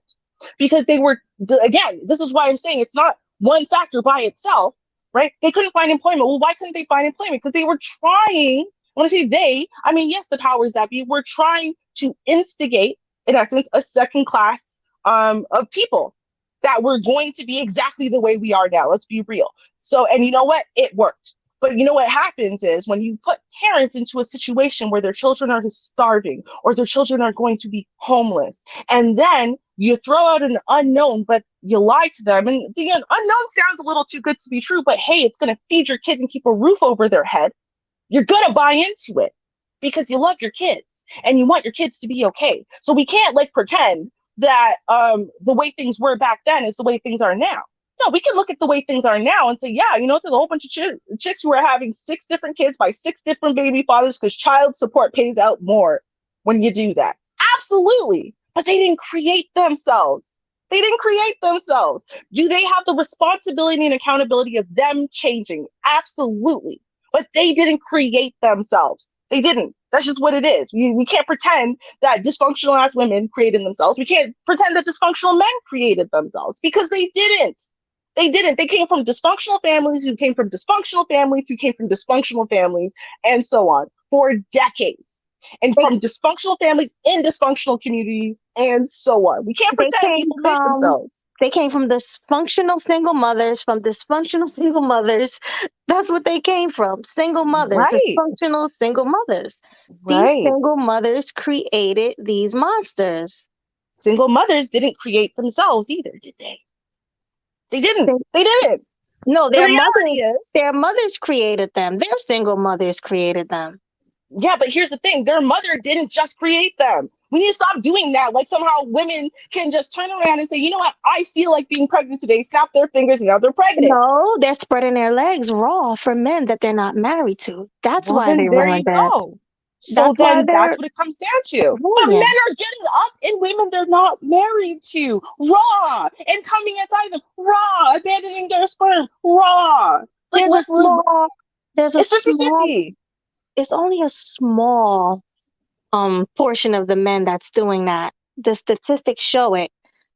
No, they don't. These The women are statistics don't show us sleeping. anything. These women are sleeping with the wrong men. They're all sleeping with the same men. These men are producing these men are producing so many kids with so many different women. The same men, the same little circle of men are having babies with a whole bunch of women. And these women know that these men are baby daddies. These women know that these men have 4, 5, 6 different kids by 4, 5, 6 different women, and they're still spreading their legs and letting them stick it in raw without a condom, without being married. It's the women. We are the gatekeepers to sex. Why are we having sex with scumbags? Let's be real. Let's be honest. Okay, so then let's go to, first of all, you have to acknowledge the fact that the statement you made is dead ass wrong. Whereas then they say, like, that thing that started is like, it was based on literally nothing and then has spread rampantly throughout the space over years. That it's like 20% of the men making 100% of the out of wedlock births. That's not true. But here's what the problem is we can't First of all, and this is one of the reasons why I'm actually very pro the idea of paternity testing at birth, period. Because the fact of the matter is that paternity testing at birth was only even something that is a reality in the last, couple decades. But secondly, and here's the big problem, is the birth rates are only tracked by the mother, only. And they're only tracked by the mother's marital status, like her legal marital status, right? So here's 2 factors we don't know when a baby is born. We don't know who the father is, right?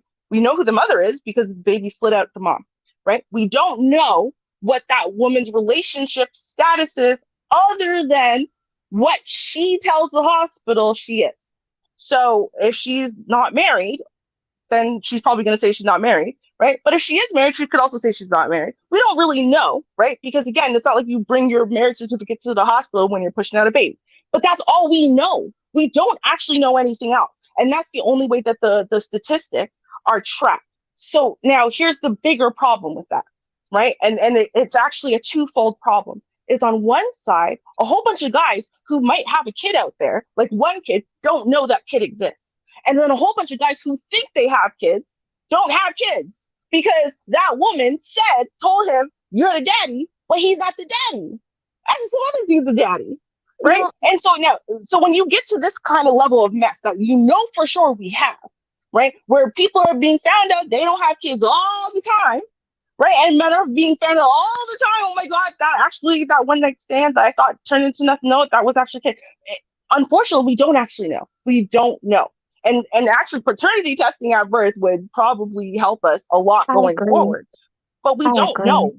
And that's why I can't co-sign that statement, because we don't actually know. And so it's actually fallacious to say that, especially when everything that I've seen points to a small population of the most impoverished of us doing that kind of nonsense. And does it exist? Absolutely. Does it exist? Right. Absolutely. I'm Ruby, not saying but it doesn't that is, exist. It's just not the and majority. here's making my point though, Ruby. They don't know. These women are having sex with men and not knowing who the father of their child is. That's the problem. If you look at Maury, like it's just disgusting seeing our women up there embarrassing themselves time after time. They're testing like 10 men. They don't know. And that's what's ruining the Black family. That's ruining the community. Then these women are getting on welfare. You know, we're us taxpayers, we're paying for these children. It's crazy. It's sad. And the same couple of Pookies and Ray Rays are running around, just keep making all these babies raw with these women. It's disgusting. And this is the problem with Black women today. We need to really get it together. And we need to be more like other women. Other women are getting married, you know? They're not having children out of wedlock like Black women are. I mean, they are. I'm not going to sit there and say, oh, they're just not. They're innocent. They are, but not at the rate that Black women are doing it. Let's be honest. Let's just be honest. Until you control for what? Poverty. And so since again, you can't, this is the thing, I refuse to be ignorant, right? And so because I refuse to be ignorant, I refuse to pretend you can look at any of these issues and not actually look at the reality of how they may have an interconnection with some other factor like poverty, which is the biggest factor. Because as soon as you control for poverty, what you see is actually, no, we aren't doing this at any greater of a rate than other communities, right? It just comes down to our community is disproportionately impoverished, right? So then that is in and of itself, okay, well, we can discuss, well, Black people, y'all are disproportionately impoverished. What do you do? Because it's clearly, now this is a Black issue. What do y'all do in 2022 to get out of poverty? Now, that's definitely a conversation I can stop, because right there it comes down to however you got into poverty, we are disproportionately stuck in poverty, right? We are disproportionately growing in poverty, and we need to change that dynamic. That I will absolutely do all day and night. But what I will not do is pretend, right, that these other demographics of impoverished folk aren't doing the same thing on these same shows. Maury, Jerry, Geraldo, all of them. I've been watching them since my whole life. So what I'm not going to say is let's change it. Let's not say Black women. Let's say Western women. Let's say westernized women. Let's say that. I mean, mainly Black women, but like you said, there's other women in there too from the Western communities that's doing the same thing. But you really can't say poor communities, because if you go to these other countries overseas, these women aren't doing that. These women are poor as hell and still getting married to their men, still being submissive to their men and getting married and having children. And then having children out of wedlock. I mean, I'm just saying. True. I'm But sure that's they true. are, Jamaica? but not at the No. rate. Not Yes, at they the are. rate that Black women are Yes. doing it. Yes. Not at the rate that the women here are doing. Jamaica's rate is higher. Jamaica's rate is higher. A lot of the islands are higher. A lot of countries in Africa are higher. So it's not actually true. And see, this is my issue when people, because you hear it, it sounds good when someone says it. But if you go look it up, now here's the thing, because everyone's going by the top, there's a list of the top 100 countries, birth rates, or whatever it was, right? But what people didn't realize is there's way more than 100 countries on the planet. I don't know how we don't know that, but people don't. And so what they did was they just disincluded everywhere that didn't prove their point, including a lot of the islands, a lot of Europe, a lot of Africa, and a lot of Asia. So they just didn't include places they didn't want to include because it didn't fit their narrative. So it's not actually true. And then if you go back and you look, if you actually go and you look now at these countries that have these very high out of wedlock birth rates, when I say very high, I mean very high. Because here's the thing, what you see in certain countries, like say Germany or Sweden, is that marriage is not actually the same institution that it is here. And so they don't care. They have partners that they live with and they'll raise children with. And then, hey, when it doesn't work out, they'll just get another partner and maybe have a couple more kids with them. And they don't see it the same way we do. Right. So it is actually, it's not what people are trying to make it out to be, where the rest of the world is all married. The rest of the world is all not having children out of wedlock.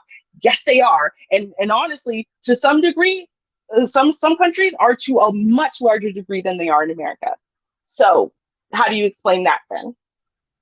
Well, from what I understand, the westernized countries, I think Jamaica is westernized. A lot of those countries you mentioned are Western. They do. You're right. They do have that high rate. But it's like when you go to like Asia and places like that, they don't seem to have that high rate because it's like they're like the Muslim communities and all that. They don't play that over there. The stuff that the black women do over here, those other countries, you'll literally get killed. You'll get your hair chopped off. You'll get smacked up if you try that what these westernized women are doing here. You can't do that in other countries. You can't be over there having babies out of wedlock in those countries. You get killed for it. They look down on you if you're over there doing that. So yeah, westernized countries, yeah, they do it. You're right. But those other countries that's more strict, no, they do not do that. No, see, you can't say that either because that's actually not true. Because even in Asia, so and this is what I'm saying. I'm like, if you look at it, right? A lot of the countries that we're talking about, because Jamaica's like developing at best. Most of Jamaica is still third world. Let's be real. So that's not true. But here's what the thing is, and people don't realize. And I say this a lot because I want people to understand that the reason why I say that respect. And having a hierarchy of respect is far more important than some of the things that we have focused on, like having out of wedlock children. Why do I say that? Because in Jamaica, the man's role in the family as head of household, as head of family, that you give this certain deference to men, you give a certain deference to your father, even if you don't live in your house, even if he has 3 different families across the island, and so on and so forth, that's intact. Right. And so why is it intact, even though the out of wedlock birth rate is higher? Right. Well, it's not. Then therefore, the problem itself must not be the out of wedlock birth rate. Because if the out of wedlock birth rate is not throwing off the man's role. And so when daddy shows up, you might not have seen daddy in 3-4 months. He might not have come with no money either.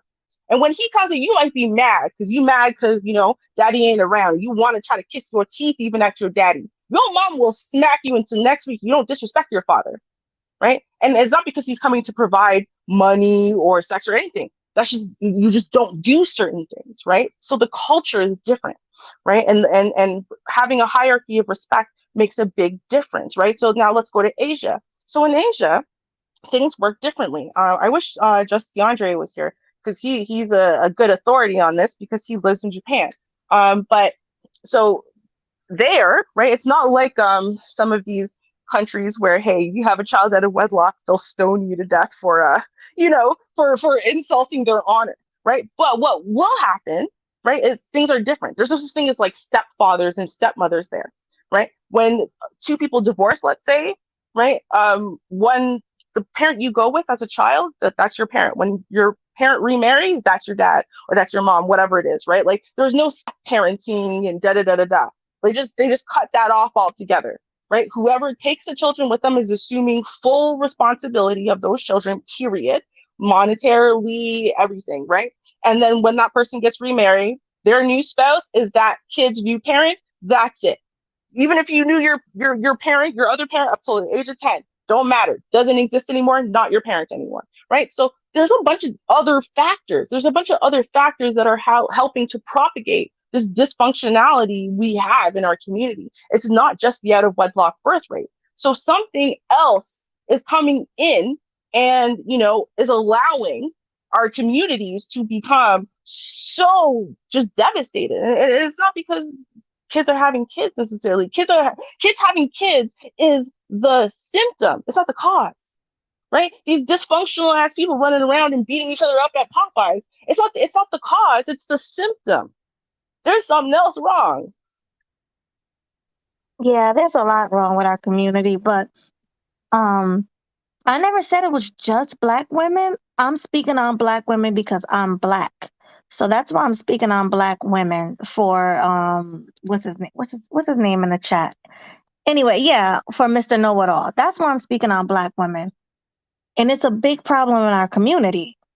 But I already admitted that it was a westernized thing as well. It's a problem with all of the West. But our culture is just not it. Like, we don't even really have a culture.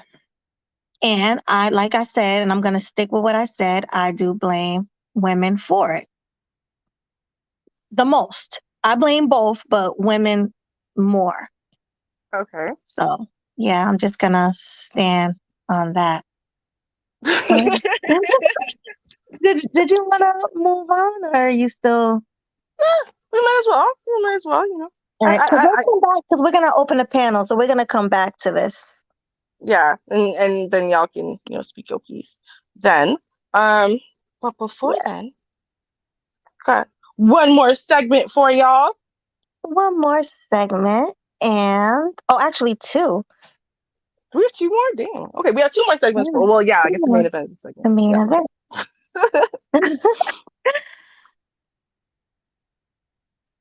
Wait, are you really though? You both look mixed. No, I'm black. Both my parents are black from Jamaica. So. Wait, somebody just let me go to comments. Who said that? This one. Oh, wait, who? I'm sorry. I just pressed. Where? Oh, you both look mixed. I mean, well, we are. Ruby, didn't you say you have white in you? Yeah, I mean, we're black, not from Africa. So if you're a descendant of slavery, then you're gonna have admixture. It's not like we're 100% African. However, both my parents, despite admixture or despite having on one side of my family white in the genetic line, like an actual person, not from like, you know, back in slavery times, my parents were still black. So when they got together and had me, I black. See how that works? Right. And the same with me. Both of my parents are black. My grandparents are just from the Dominican Republic, but they're both black. They're not, I have no white people in my family at all. Well, I probably do, but I just don't know. But both of my parents are black.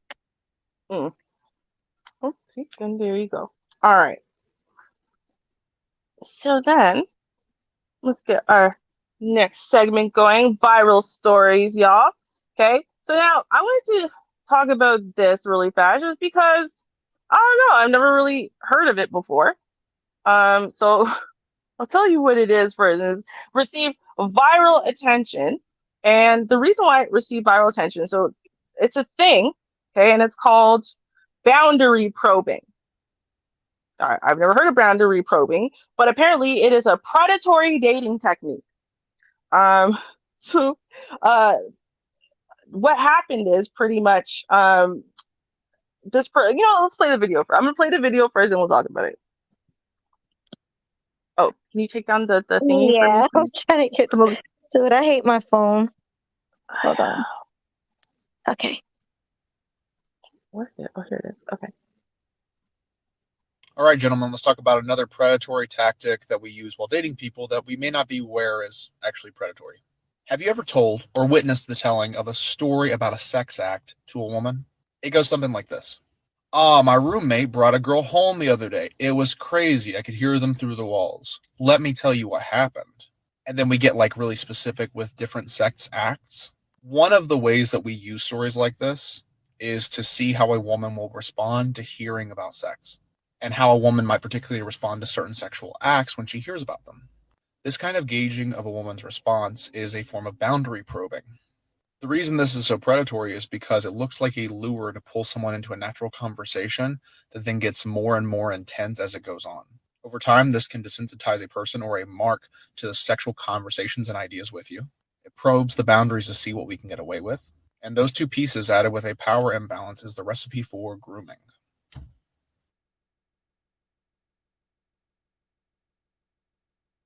So, I mean, I don't know. This went wild, though. Okay, men, women, very. I guess basically we'll put it this way: the men, for the most part, are saying, "Hey, y'all really like to try to call us predators whenever you can," and the women are saying, "Oh no, this is actually pretty predatory." So now, yeah, I've never heard of it either. I've never heard of it either, but it went viral a couple days ago. And I don't want to just pull the same viral story everyone else is talking about. So I want to talk about something different. So talk about this viral story. Now, the issue, I guess, that some women have is they saw this and they're saying, oh, wait, so when he just tells you a story or asks you these questions, He's literally trying to push your boundaries and keep slowly doing it, baby stepping your boundaries more and more and more until you get to the place where, yes, sex tonight is an option. And that is the way that this is being seen. And obviously, I mean, there are some men who believe that that's what it is. As the gentleman we just heard. What do you think about this boundary predatory thing, boundary probing? I'm sorry, my volume had went out while it was playing. I'm so sorry. I didn't really hear it. Oh no. Okay, no, we've got to play it again.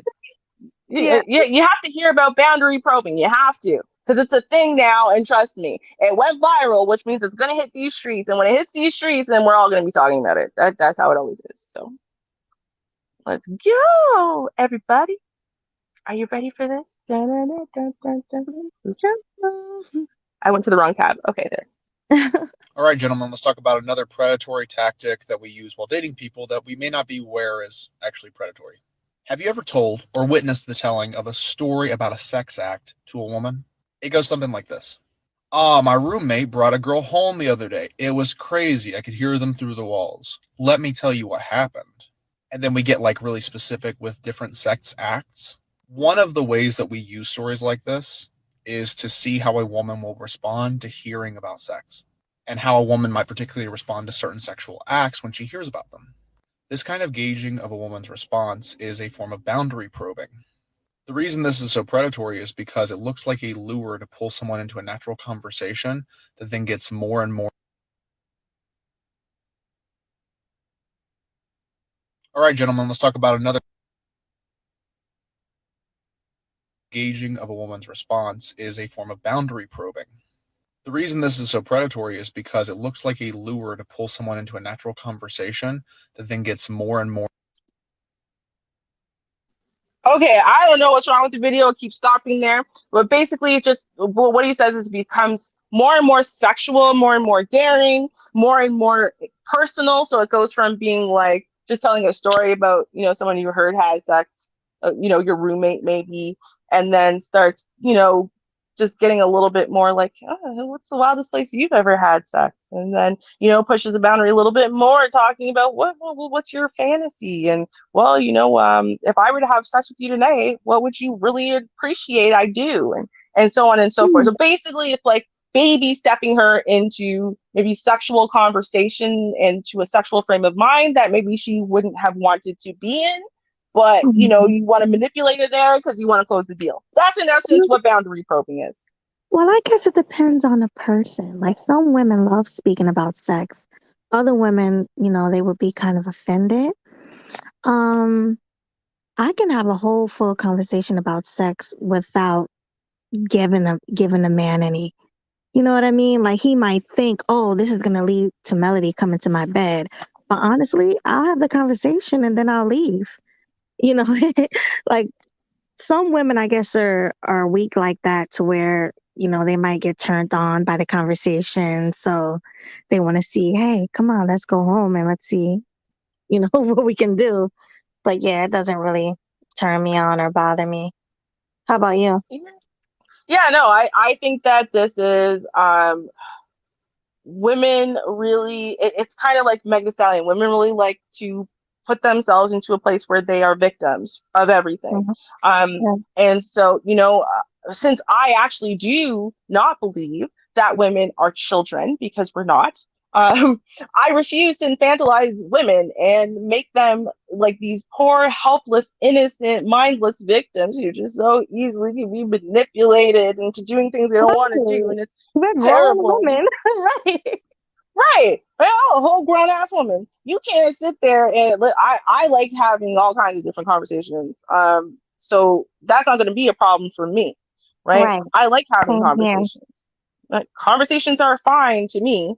But at the end of the day, and that's what it comes down to, if someone can talk you into sex, then it's because you wanted to have sex.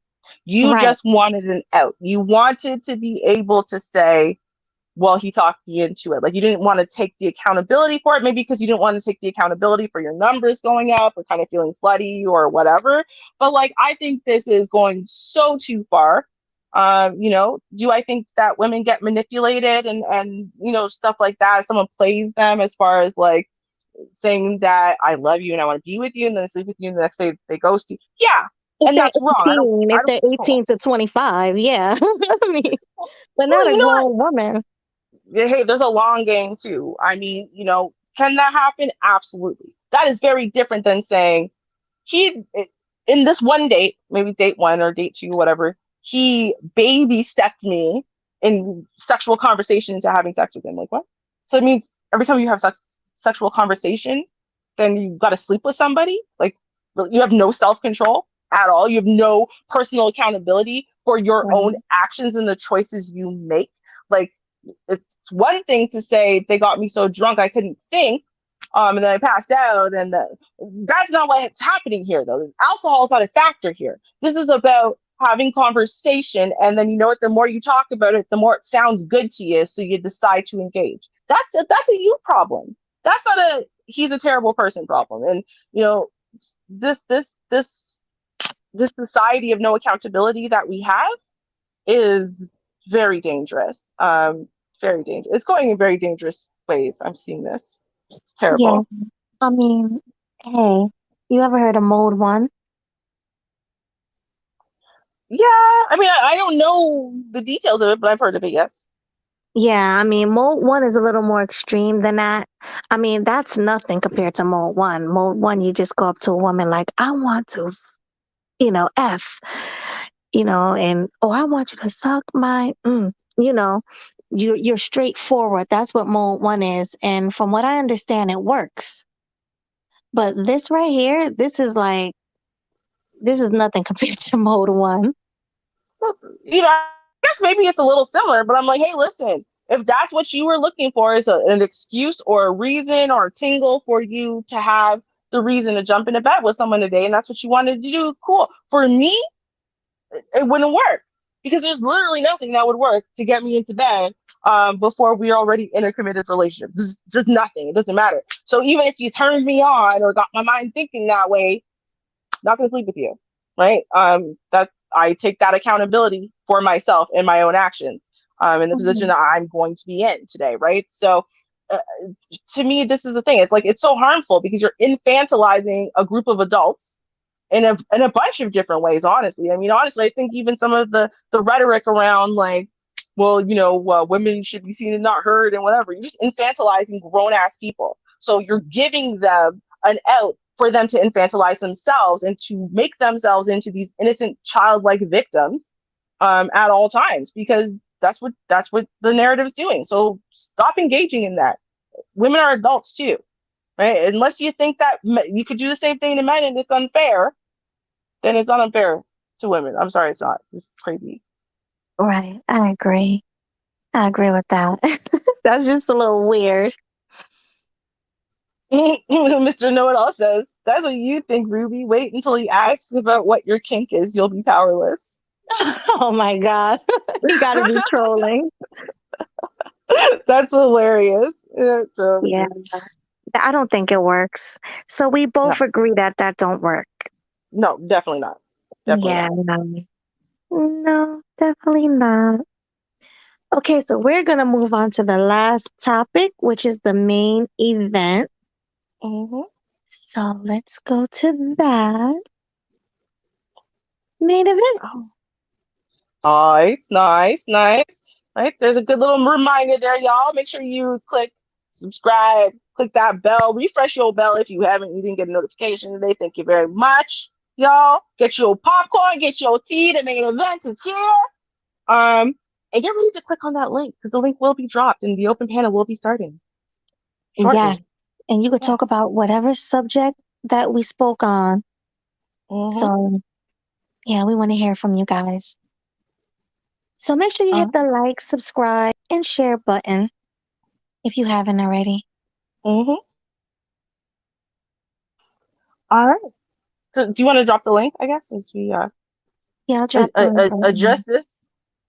Okay. Yeah, so now listen, y'all. I noticed, and fake angry man, who apparently is real angry man, came up in here and noticed that, our title is about fakes and fakers, right? in these streets. And we're not just talking about YouTube, it's social media overall. You got a lot of fake flexing going on around these streets. Like, it's like no one feels the need to be real anymore. Like, nobody. Everybody is on some fraudulentness. Like, it's crazy. Yes. Fake money, fake beauty, fake youth, fake social climbing, fake house, fake car, fake looks, fake face, fake body, fake everything. Pictures, fake everything. Like, right? Hair fake, nails fake, everything fake, none of hair fake, everything nails fake, fake. everything fake. Right? That's what it is. It's crazy. It's crazy. And you know what the crazy thing is that reality, everyone's so fake now that reality is so warped that you're seeing these documentaries come out in droves. I'm talking about how badly people have gotten scammed from these fakes in YouTube, fakes in Instagram, fakes on Twitter, fakes on everywhere. And they're just getting scammed out the wazoo. I mean, $50,000, $100,000, $100,000, $1 million, crazy amounts. I just watched one documentary. There's that vegan chef woman. And so that vegan chef woman, she ended up like, she was like a chef to, like, you know, the stars. You know, those were really successful, you know, really highly desirable vegan restaurant or whatever. And then in essence, what happened is this dude hustled the hell out of her, had her thinking all kinds of crazy stuff, like believing like that he's like from like another distant galaxy or whatever, maybe human, I don't know, but like his brother wants to kill him, and there's these entities coming to kill them, and he needs money for this, that, and she just, I mean, you know, she bought in, hook, line, and sinker, and just kept sending more money. And he kept saying he's so wealthy, like he's like money's no object for him, but he just needed her to temporarily pay for this and temporarily pay for that. And sometimes she gets some of the money back, but then, you know, she comes to find out it's just because he scammed it from someone else and so on, right? But it's just like, it's so easy. People will believe anything these days. If you can sell it well enough on social media, then it must be true. I don't know. It's crazy. Yeah, it's crazy. Even these models, these Instagram models, they're fake as hell.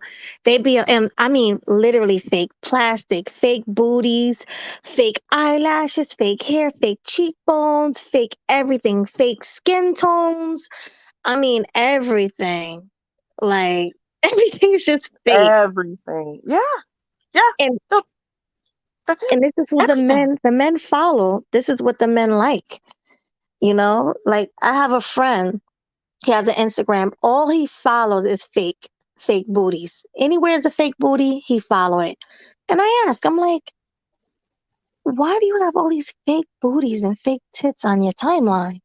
Oh, how do you know they're fake? I'm a woman, trust me. I know fake when I see it. Now, let me ask you this, Ruby. Do you think a lot of men don't know fake when they see it? No, they clearly don't, which is weird. I think most men know how to tell fake boobs from real boobs, even on site. They know that. I think they get less good with the techniques of these days, where, you know, it's a fake booty, but technically it's not like they put a giant lump of something in there. It's more free flowing. So therefore, it's like, I think it fools them more, right? Because it's like, it's not like they're looking for this, like, where, you know, fake boobs used to be able to see, like, you know, the outline of the implant. And then, you know, boobs don't sit like that, so okay, fine. But like, when it's fake booty, you don't have like an implant. Well, then how do they know? I think that's the problem. They really don't. They just know that they like what they see, and that's it.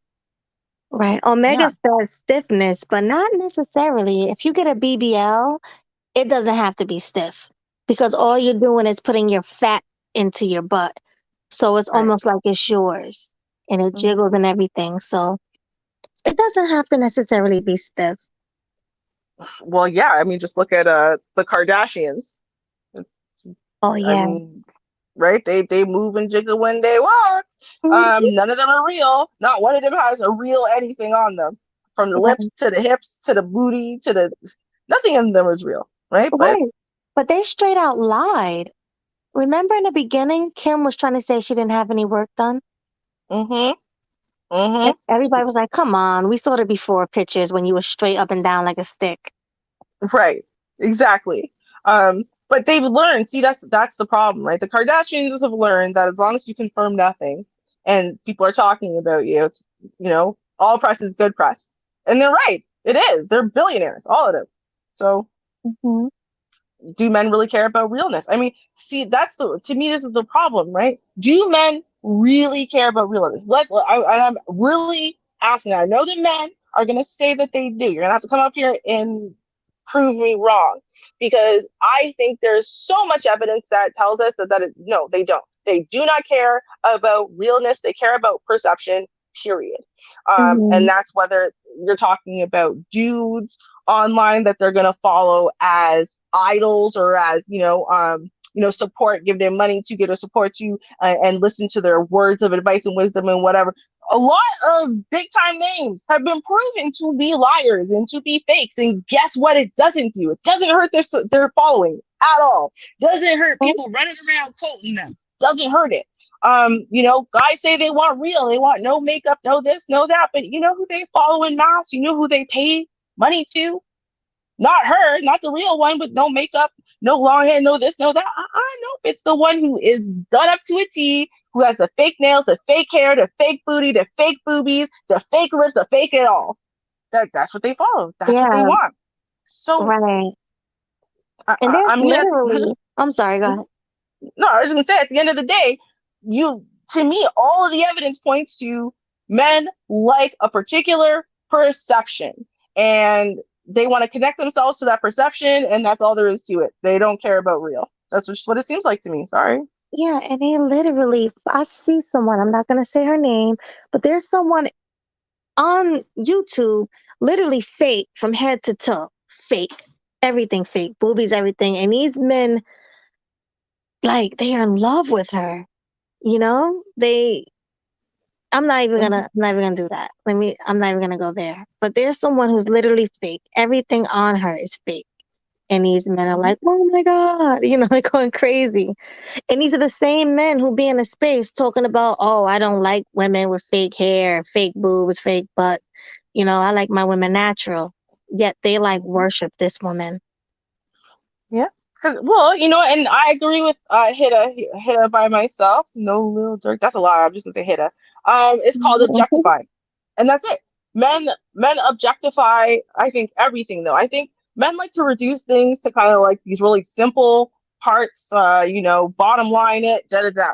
And when it comes down to bottom line, is they want to see, look, touch, taste, whatever, be around the most attractive thing they can, right? The thing that feels the best, whatever, looks the best. They want that, right? They want to be around the thing that they perceive, the man that they perceive to be the alpha, the man that they perceive to be very successful, the man that they perceive to have some key to success, or some answer, or some position in life that they want. And perception is a reality. So what they do is they break people down into these little blocks of perception. And that's what it is. They become these little objects. And if they look at that object and that object looks shiny and new and sparkly and whatever, then they grab for it. And if it looks kind of run down and ragged at the edges, then they pass that one over for the shiny one. It doesn't matter about the reality. That's what I think. Yeah. It is what it is. That's what I'm saying. But even like men who come on here, and women, I'm not just trying to talk about men, but they come on here and they say one thing, and then you hear them a year later and their whole content is different. Nothing the same. It's like, wow, you've been a fraud from day one. Mm-hmm. Yeah. See, the problem is women are a little more consistent though. Because honestly, women are a little smarter with it. And so they know, right, that, oh, wait a minute, they'll come into a space and they'll just cloud watch, for example. Like, so let's talk about these streets. They'll come in, they'll cloud watch for a good minute, and they'll see, well, how do I be successful in this space? Seriously. And then once they figure it out, then they create their profile around what's going to make them successful in this space, including their life story, including all the details of what they think and what their opinions are, and so on and so forth, right? It's to buy them the validation, the attention, the clout, the subscribers, the likes, the views, the super chats, whatever it is that they want, right? They just buy it. They buy it. And really the worst part about it, the absolute worst part about it is it works. It works every time. It works every time, right? And then every time one of these chicks gets exposed, right?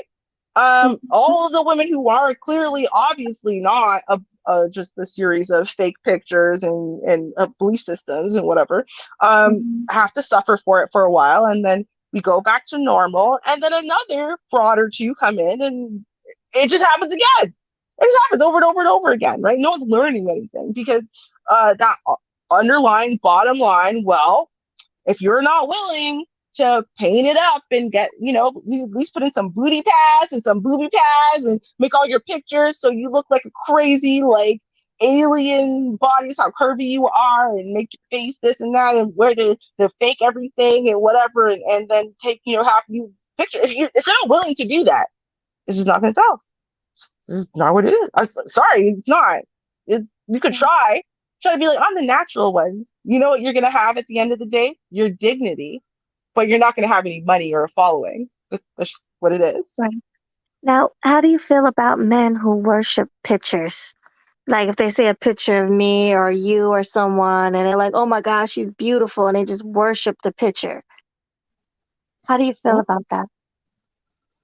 I mean, I guess to an extent, everyone does that though. Right? I don't think there's a problem with loving a picture or, being really attracted to a picture or whatever. I mean, we've been doing that since we were like kids, right? Everyone does that. Get those posters of NSYNC or whoever the hell and put it on your locker or whatever, right? Like people have been doing that. So No, I don't mean that. I mean like on Instagram or Facebook, like you never seen this woman a day in your life, but yet all of her pictures, like she has a couple of pictures and you're like worshiping those couple of pictures. Like, do you think a man should go by a woman's pictures, or you think he should see her in real life, like before he starts to actually worship her? I guess it depends on what he wants. And I think that that's something that we often don't address, right? Now, there are guys who obviously are, pathetic. And so they confuse the OnlyFans girl who's being nice to them for 5 seconds during his live stream for his money with someone who loves him, right? But for the most part, I'm going to say the majority of the men are not. So the majority of the men are showing up and obsessing and doing all this stuff because they like the fantasy. And so for them, they're literally paying for a fantasy. They're paying to interact with their favorite porn star and interact with the fantasy of their favorite porn star. And then they want to keep it that way because they don't think reality is ever going to be good enough, right? So they're paying for, the girlfriend experience because they don't think they're ever going to get the kind of girlfriend experience naturally that they want in real life. So, I feel like that's not bad. As long as you know what's what, as long as you're keeping your head up and you have your head in the game, you really know what's happening. You're not being fooled. You're not just like, a guy who don't know much about much and, you're just getting played. I don't think it's that bad. Right. Ray, that's not true. He says this, I be seeing your pics. LOL, you be thirst trapping. I do not. You know what I mean? I don't thirst trap. Like, what do you mean? I don't understand. Like, you talking about on here on YouTube? I don't thirst trap on YouTube. I was gonna say, well, what's the definition of a thirst trap exactly? Right, exactly. Let us know that. What's the definition? I want to know too. Because it comes down to, sexy girls gonna look sexy in their pictures. That's what it is. Let's be real. And let's also be real in the fact that if you're going to look attractive in your pictures, and you would have to make yourself look literally unattractive to look unattractive, why would you do that when there's like all the research says, listen, let's be real, right? Pretty privilege is a thing. We trust attractive people more. We actually think attractive people are more authoritative. We think attractive people are more intelligent. We want to associate ourselves more with attractive people, right? So you can't just like dismiss the reality, which is that people want to look their best for a reason. You want, even if you're going on a business interview, right? You want to look fresh. You don't want to just put on a suit to prove that you know what business casual means or business means, right? You want to look fresh. You want to get to line up and the this and then that. You try to make yourself look as attractive as possible. Honestly, that's what you're doing. You're gonna call it presentable or professional, but you're trying to make yourself look attractive. That's what people do. Right? To sell yourself. That's what you do. For real. And he says red panties sitting in your car is a thirst trap. I've never sat in my car with red panties on.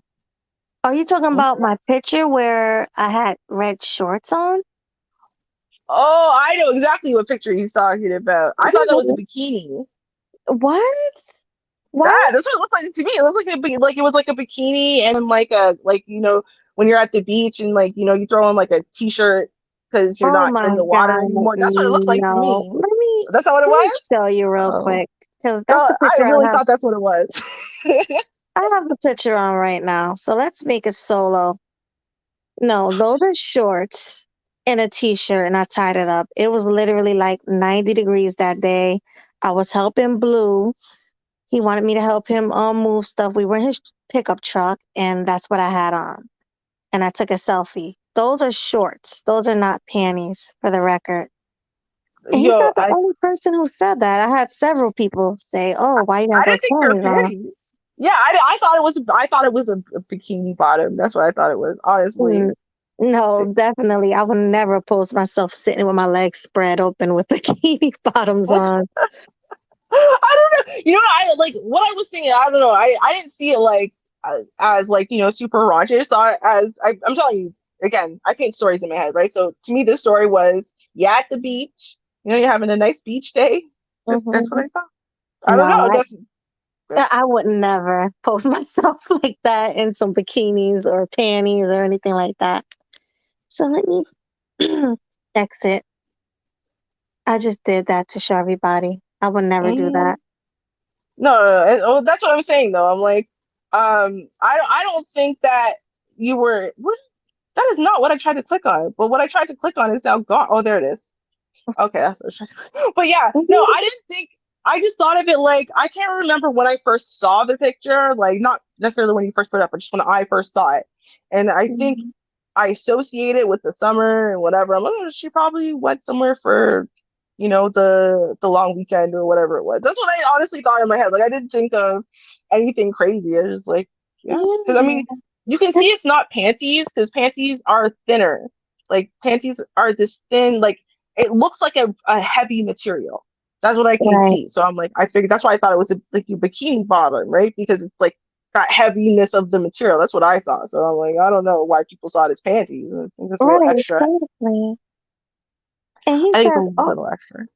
Right. And he says, do they cover your butt? Of course. You know how you sit down and it rolls up, like the legs and everything roll up? They're not even that short. It's just that the legs rolled up when I sat down and I just took the picture. It is relatively funny though. Because like, it's like it'd be one thing if like I was like also like, what do you guys are? You guys are crazy. That's not what that is. But I was like, oh, it's not? Like it's like, no, that's not helping. Exactly. But for the record, they are not panties. My bad. I apologize. I really thought it might be for real. I think Randy SoCal keeps coming on our panel as different people. That's exactly what's happening. Like, but you know what? What are you doing? Oh, did you kick him or did he leave voluntarily? Let me see. He probably left voluntarily because I called him out. Which is weird. Leave me alone? Whatever. You know what? Listen, you don't need this harassment and distress. I feel like we have done a very full thing. Unfortunately, people didn't come up. Let's call it a day.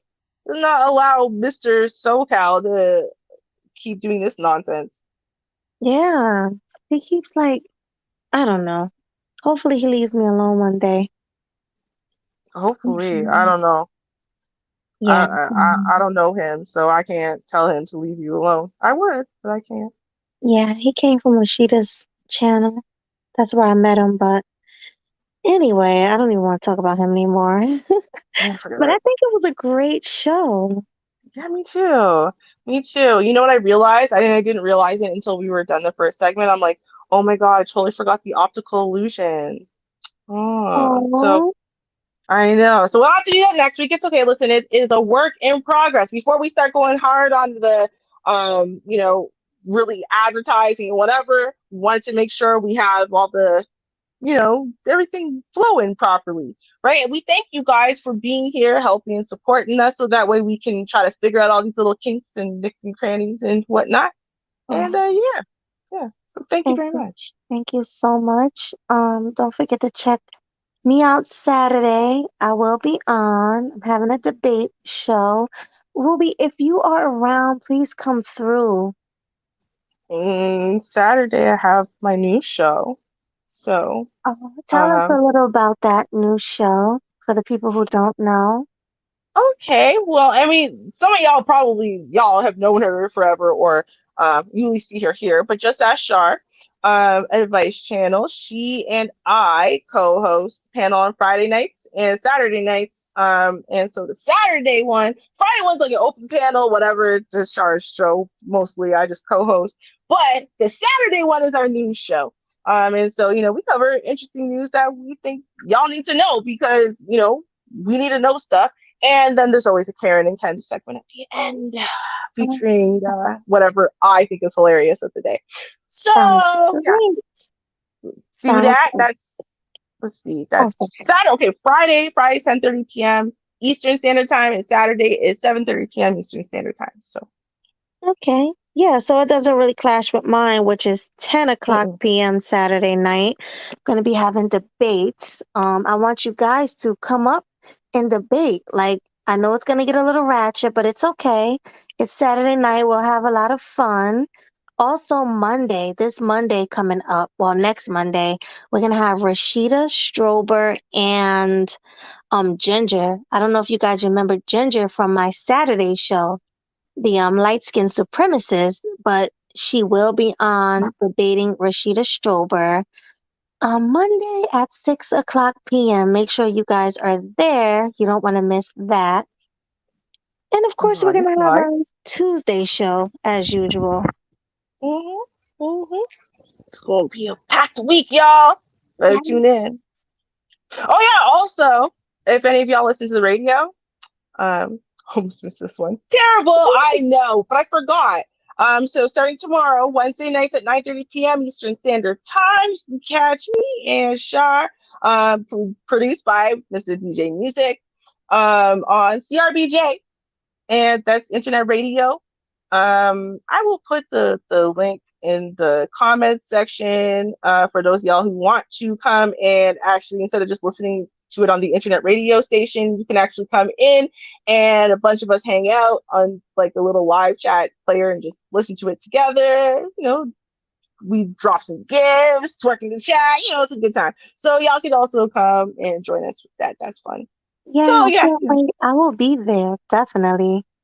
It's gonna be fun. It's our intro. We just came back after a little bit of a wait, so it's gonna be fun.